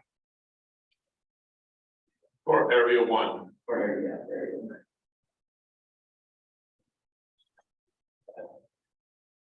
May I share a note? I took a note here that this is affecting 3 schools. I just wanted to share that. Thank you. Thank me yet Monday. Yeah, Coronado, Lincoln, and King. The 3 sites. Can you tell me the school again, Dr. Lynn? Coronado, Lincoln, and King.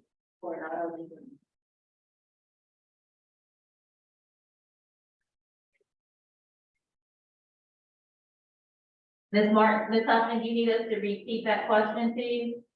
Yes, I'm sorry. I didn't realize there was a question for me. I'm sorry. Somebody's moving awfully fast through this document.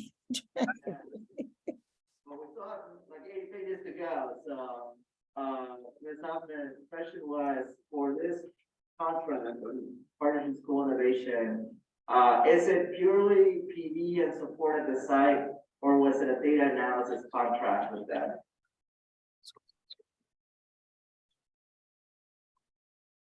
Did you hear me?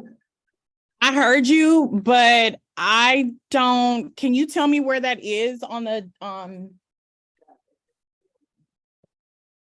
Page 3. Yeah, it's right here. I'm looking at the MOU right now. page 40? We're actually okay, we found the answer. You're good, we figured it out. Thank you. Okay, let's read up, everybody. Oh, there you go. That's a good. Ms. Vaughn, I think she's gonna keep her vote. Okay, so we're cutting this one, so Dr. Harris, if you can go back to the sheet.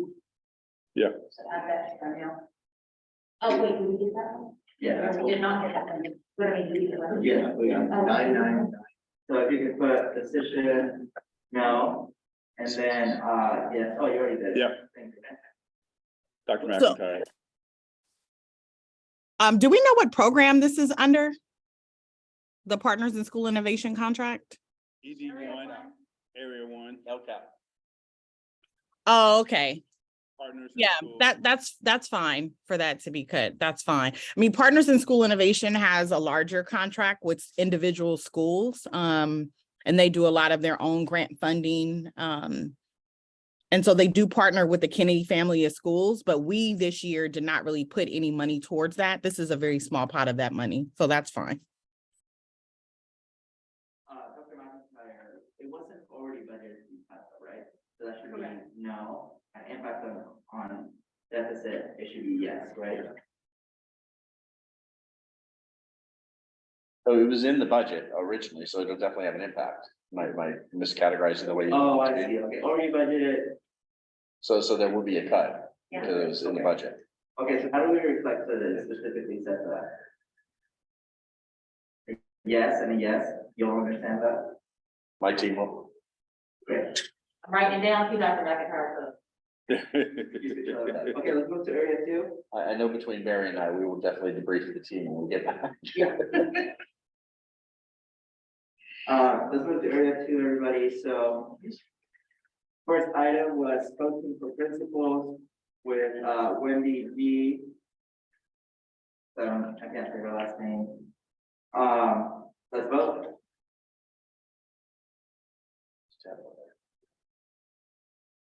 Ms. Shawna, We're on page 4. She voted. Ms. Vaughn voted. Yeah. Okay.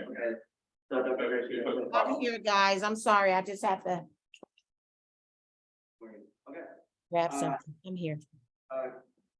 Coaching contract with Arnaldo Smith for coaching for principals.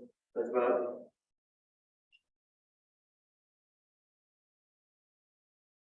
Okay, so we're cutting that one as well. President Gonzalez, for my own edification, if we get the money back, Oh, you will want me you to tell let you? me know? So I Yeah, can so break it that's down? 40,000. So we got 40,000 just on the table. Well, that was the next one. I'm sure it's good. Yeah, I agree. So just, if you just kind of let me know, so I can keep my running little. I tab. absolutely will, thank you. Thank you. Next one, instructional partners, PG for principals. Can say that a lot. Ms. Vaughn, do you have a vote on this one? Yes, you did. Oh, I see it, okay. Wait, does she have a question or is she voting? she's voting down. I'm voting down. I'm sorry. I'm voting down.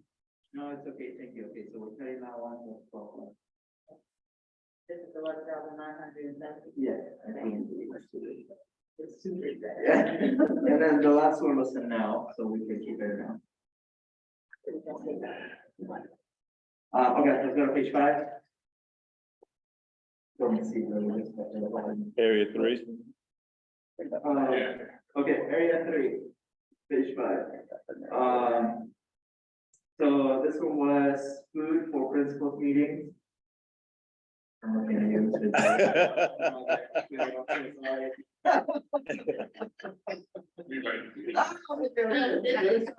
So this is 4, let's see, hold on, everybody put four fingers up. This is 4, 1, 2, 1, 2, 3, 4 down and 2 up. What do we do? So let's get the 2 that were up. It's, if we're gonna be expected to be somewhere for 7 hours in a row.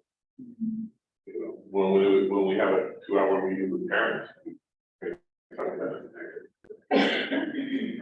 Yeah, from a labor perspective, I think principals are laborers just as everyone else we learners, and buying food for people is something that I think is valuing their time, and so that's why I voted that way, but I'm okay with moving forward. Well, yo, I'm gonna change my vote, but what I'll say is that the board cut their food budget as well, because we all have to clear our extra food, right? So I'll tell you all that I think that every dollar gonna count, right? So, but let's revote and. Can it be like cut in half? I mean, or just half of the budget for that? Okay, as you said, when there's really long meetings, could that be cut in half? Yeah, exactly. A quarter of a sandwich. My question is, I mean, I was gonna just say, I'm sorry, I'm eating. Thank you for the food. I was gonna say that another option is to have principals go get lunch during that hour. Making sure that there's at least an hour lunch during principal meeting for principals to leave to be able to go get lunch. So that was something that we talked about because I had actually told the EDs they should have marked this a no and not a yes. But they had the same sort of reaction that Mr. De Leon has. But I said, you know, during budget cuts, really, you should just allow people to leave to go get lunch. So that's another option. Well, I'm gonna look at the two administrators. If Moses, if you like to also add, okay, what are you both thinking? I was just saying, perhaps not have an open meeting, 8 to 12, a lot of what that happens in those meetings can probably be truncated, because I think principals would enjoy getting some report back. Dr. Hurst, did you hear that? That was wonderful. Say that one more time, I'm sorry. Don't have an all day, let me repeat that for you. Don't have an all day meeting, get them 8 to 12, throw a little popcorn in there, make some nuts, and then let them go back to their site. Thank you. Thank you. Is that something that can be thought about on the table? Yeah, that's something we can certainly talk about. I mean, I'll talk about this with principals anyway. So there's like, we're gonna have two meetings, so. No, I don't. So honestly, President Gonzalez Hoy, you know I'm big about feeding people.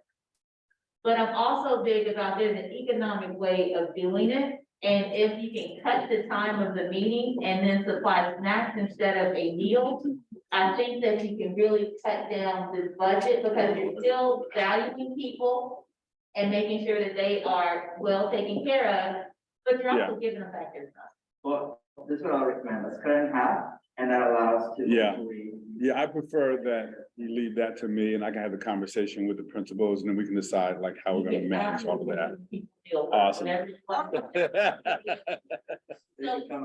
that means we get 7,000 back. Is everybody okay with that? That was one full day, so. I'm not, okay, let's revote. Keeping half, everybody okay with that? Everybody okay keeping that? Okay, Dr. Hurst, can you write, Just a little bit. I got it. thank you. Just put. Yeah. Thank you.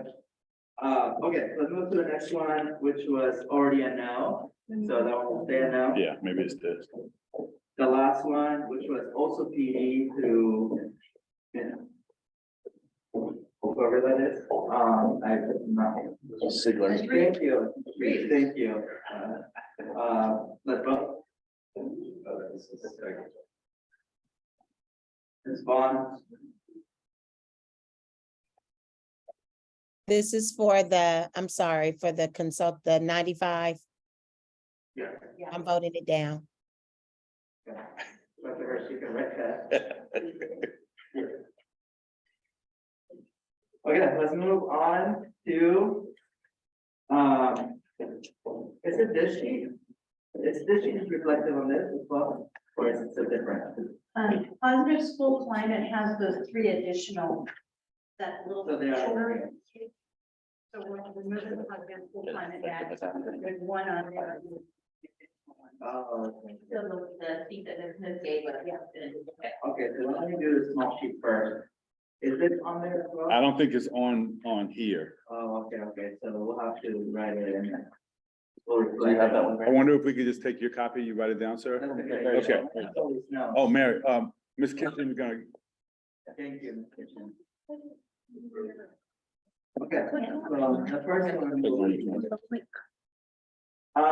First one, Are we doing? Sorry. oh, I mean, we can, we were gonna do this earlier. You want? No, go ahead. Okay, let's do the small sheet first. So the first one is for Coke, $25,000. which tab are we on, sir? Sorry, Sorry? which, tab? Oh, I'm sorry, it's. Oh, we're doing the individual, okay, For school climate and so on. Do you have that one? we don't. Okay. On, what about page 6? Did we do page 6? Coming back to page 6. We're gonna come back to that one, ma'am. Okay. Do you have the smaller sheet for school climate? Hold on, they'll have it in a minute. Oh, Ms. Kitchen is sending it to you. It's the one we got Monday night from Lasante. So let's wait for it to get in. I have it. I just, Then let's move forward. First one, the Coke contract, this counseling services, if you all remember. So let's vote. Oh, I'm sorry. Okay, let's get Ms. Kitchen a second.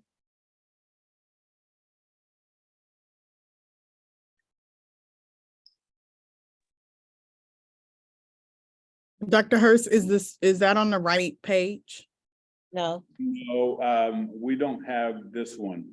They're doing that smaller page that. Oh, the one we had to add. Yes. Got it. Okay. So Ms. Kitchen is actually adding it by hand. Oh, you're adding it back. Oh, Can we just ask LaShanta to send it to us? is LaShanta, can LaShanta just send this to us electronically, Larisha? She sent it to you, Dr. Hirsch, remember? Okay, Pull it up, maybe I have to pull it up. okay, that's right. Let me, stop sharing my, yeah. Everyone, what we're doing is we're looking for, if you were at our Monday night meeting, we're looking for the, kind of the individual list that LaShante Smith shared with us, and we're gonna try to be able to project that on the screen.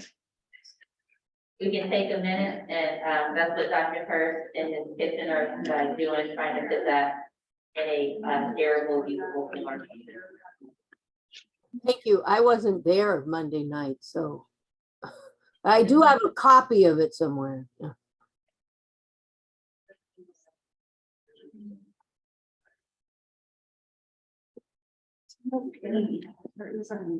There is. Okay, since we have 10 minutes, so we have to ask in 5 minutes. Why don't we, Dr. Hurst, why don't we just go to page 7 for now, and then we'll start with this one at the next meeting. Okay. Because we have to be done in 5 minutes anyway. Got you. The question, and how it's done is, I don't know. We were, Because we have to. we can't legally extend. We can extend, I have to leave. And I have to leave to go pick up my kids. And then I think we all have meetings scheduled too. Oh, so you have scheduled meetings after that, Yeah. okay. But we're doing great, everyone. Yeah. This is, we're rocking and rolling. Okay, hit it. Okay, we're going to page 7 instead. Okay, everybody? So the item is for 106,000. It is for. What is your page 7, sir? Is I'm that sorry, it's positive comment? process. What about page 6? It's on the back of the other one. I love page 6. Oh, thank you. Okay, sorry. Page 6. Eliminate. And then this one was for software. Yeah, social emotional screener for the student. Thank you. So let's go. Are we looking at the eliminate one? Yeah.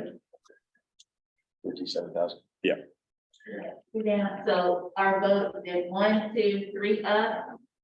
And 2 down, and Ms. Long, I didn't see your hand. So 4 up, 2 down. So Mr. DeLeon. So all the screeners that we do always have. The question is, how many students are actually taking it? Or what is the follow-up to it? I don't know. How effective is 50%, it's 24,000 students. Is it serving 25% of the students, it's serving 50% of the students?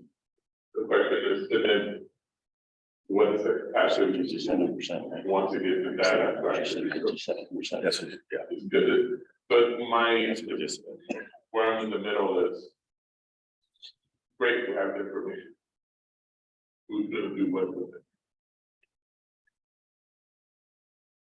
This is kind of my wheelhouse. You know, I actually was part of the group that kind of brought this to the district, but what I will say is that this is a really great tool. We really like it. It's research-based, but we're not at the place where we can get the gold standard. There are other tools. There are free tools that can be used. They're not psychometrically sound, but they're still data, right? All data is data.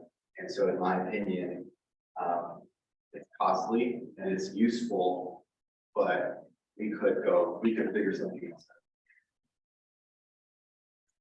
out. Okay, well, with that, with both those statements, let's revote, and I think it's for it to be cut. Dr. Hurst, could you follow up with LaShante and see if there are other alternatives? Because if not, we should revisit it. Okay? And I'm wondering if you could partner also, John, with LaShante. I'm sure she knows as well, some of the other methods. Okay. Unless you want to discuss something that would actually hurt students, right? But, I personally will change my vote from what you both said, but I think that we have to follow up to make sure that we're not making a mistake. We captured it. Okay, so let's vote. What was the other bucket that we had? What that, there wasn't, we'll see bucket. So it's make a cut, delay the cut out for some time. We don't have consensus and we agree the contract to continue. Yeah. Okay, let's go to page 7. Can you get this back? Yes. The vote on that was to cut? Yes. It was, all of us, I believe, voted. Ms. Vaughn, you voted that one down too? Yes. Okay, so it was 6 no and 1 abstain. Okay, page 7. School innovation and achievement. This one's the software. Yes, thank you. Is this, This is community? Is this community engagement? Oh, no, I'm sorry. It is. No, Wayfinder? it's social emotional learning curriculum. It's an online platform that schools have, TK12, where they can go in and download lessons, pull up a lesson for students for social emotional learning. I think. On page 7, I think it's. We're on school innovations and achievement. Yeah. It's have to be recruitment and retention. Okay. Yeah, you're on hell, I don't see it. Larisha, are you talking to the right one? I'm looking at what's on the screen, Project Wayfinder. No. Oh, don't look on the screen yet. We're on school innovations and achievement. A2A. It is recruitment and retention. Yeah. This Interesting. is monitoring attendance. It's the first tab we have up right now. Yeah. There it is. There. There we Okay. go. This is the truancy letters, right? The truancy letter. Yeah. Okay, so let's Yeah. vote, everyone. Yeah, that's what that is. Yes, that's correct. Good enough there. Then you're gonna have to rely on understaffed office secretaries to do that work. Yeah.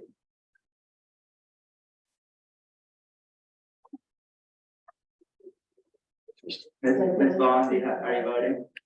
I'm trying to think if I have questions about this before I'm just gonna. Yeah, I'm staying on this one. Are you abstaining, Ms. Vaughn? Yes, I am. Okay, so far we have 2 yeses, 2 no. Clerk Smith will do this. Can you tell me why you're a no? Can you tell me why you're a no? Yeah, so my first job in the district, I was essentially a scout, and I actually was here when we integrated A2A. And I would be the one who would send out the letters, and I found that it made almost no difference who would actually show up to the meetings. So it did automatize the process for the district, but in terms of attendance improvement, it didn't do, in my opinion, what it's claimed it was doing. So I didn't vote down COPE earlier because COPE is targeting those families to provide them additional supports to attend school. This is just the monitoring of. I think that's something that we can generate lists of Power School and have a templated letter to send out. So the question is, who would do that work, right? So would that work fall back onto staff or would it fall back into secretary? Or The work would fall back into Yeah, is this, a 3-person, attendance group. And my concern, sorry, Ms. Bond, is that the parents that show up for the meetings are the parents that we usually don't have to worry about.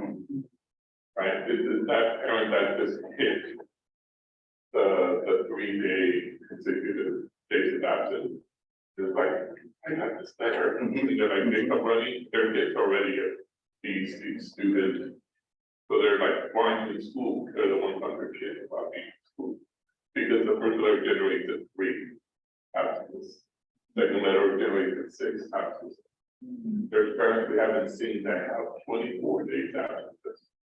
And those parents have already been called. Because that's one of the things that demonstrates where the scouts do. Hey, your son or daughter. It's already. The parents you really need to see. Don't show up. The thing about the letters is if this goes to start, then this goes to start to the court, who now have absolutely no team on anything. It's just showing a progression. We let the parent know. We let the parent know it's safe. They didn't show up to the meeting. Parent showed up to the meeting, you told them, hey, this is going to get another letter. And if the parent is supportive of the site or of school, it's not gonna happen. They're gonna justify whenever they're, you know, what happened, why, yeah, oh, what's the doctor, they bring me a number, but the rest of the year, that kid will show up with a note. So you're saying basically the letters are useless, but if they're useless, do we totally give up? So I wanna say it is more work on and, go from there. If somebody runs an attendance query once a month, gets a bunch of names on one sheet of paper, the letter is the same for everybody in the district. You have to go see your principal part of power. Your shift attendance, mail merge, send it out. They're not calling individually to parents, because they already got a call from the school. Right, it's literally a letter that they send, and if you track, we send a letter to so and so, such and such. So yes, it will be more work for the attendance, the center. Well, let's move to the call, and then I think that Dr. McIntyre and then Ms. Kaufman wants to say something. Ms. Vaughn, go ahead. I have a question. Go ahead. I was hearing a little bit of what Jose was saying, Mr. De Leon. Is this something that a classified employee can potentially do? He's saying yes. Okay. Is it fair to say that, I know, I heard him say it may be a little bit more work on attendance, but what about, I'm pretty sure an additional position can be created and pay half of this to do exactly what this contract was intended to do that's not working. So I just want to put that out there. So I am going to change my vote on this to a no. Thank you. Dr. McIntyre? I was just wondering, is there any financial legal risk to us failing to send out these letters? Because we are understaffed, and hopefully that'll end at some point, but if you know, like one school site that's understaffed doesn't get it done, does that create any liability for us, like when parents can sue us? Who would know that question, that answer? I don't know. That's why it'd be probably helpful to create a position that can focus on this. On this task. Well, we have an attendance office, and the attendance office has 3 truancy technicians. So there's an office that has 3 truancy technicians. I don't know, maybe Shanae, you know, I don't know. You're right. Or SSA. I don't know if I think they're Teamsters. They're Teamsters. They are Teamsters. Yeah. So they are, there is the office.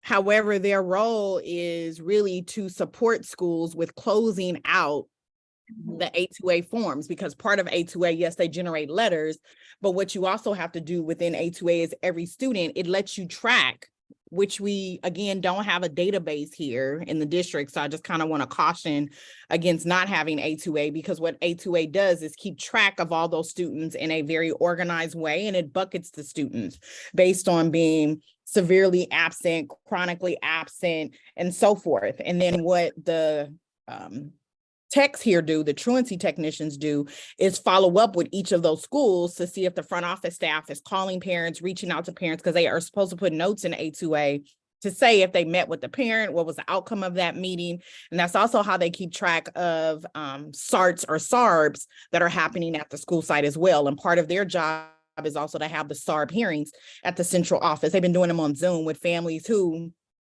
are chronically or severely absent. And so I just say that if you don't have that tool, you're putting a lot of work on front office staff. And there also is not currently a system to do that. So that means a system would have to be built. I mean, yes, they could look at Power School and run attendance, but then they also then have to create a Google Doc to keep track of all that, sort them by where they are in terms of their attendance, have a system to track what their interventions have been with that families, if they met with the family. So, I mean, it's the choice of the committee, but it is a lot more work than just, it does more than just letters. And so, and then there's the role that the truancy technicians have. And the truancy technicians also this year have been going out to school sites to meet with clerical staff who are struggling with even getting the parents to respond to the letters. So they've been sitting in attendance meetings, meeting with the front office staff, and even trying to support some of the SCOWs with some of that work around how are you getting parents engaged and getting parents to school for those attendance meetings. So. Thank you, Ms. Hoffman. So we're gonna go to Ms. Moses, then Dr. Hurst will be our last speaker.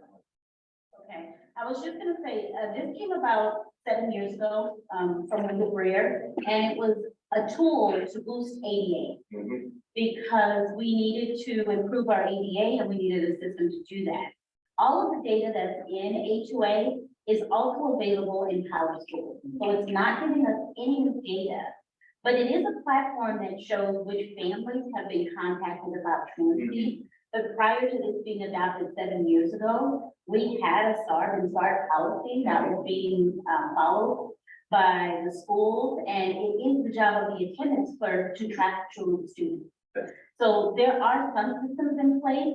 This was worth it when the work was being done and we were seeing an increase in ADA, but with the decrease of staff and the decrease of time for principals, especially elementary principals who are made in these meetings themselves. I can say that they're very difficult to fit in an elementary principal schedule, and a better policy would be to go back to SARB where we have support with contacting those families, and it doesn't just fall on the principal. So that's my. Thank you for that. Yeah, I was just gonna say, I would agree. We just need to, if we're not having this, that we need to have processes in place so that we are following ed code on notification of families. Okay, so depending on the vote, would you please write on the notes that one, we have to go back to check our slash policy and see if we have to update that and then check in that code. Yeah. Okay, committee, let's vote. Ms. Vaughn, do you have a vote? Here's the ed code, yeah. I am. Okay, it was unanimous, so we're gonna go, the vote's no, but we're gonna follow up. Thank you. All right, everybody, it is now 1:07, so we have to end in this item, so our meeting is May 2nd. We will start with positive school climate, and then we will finish this. We're also gonna have a small budget presentation on the request.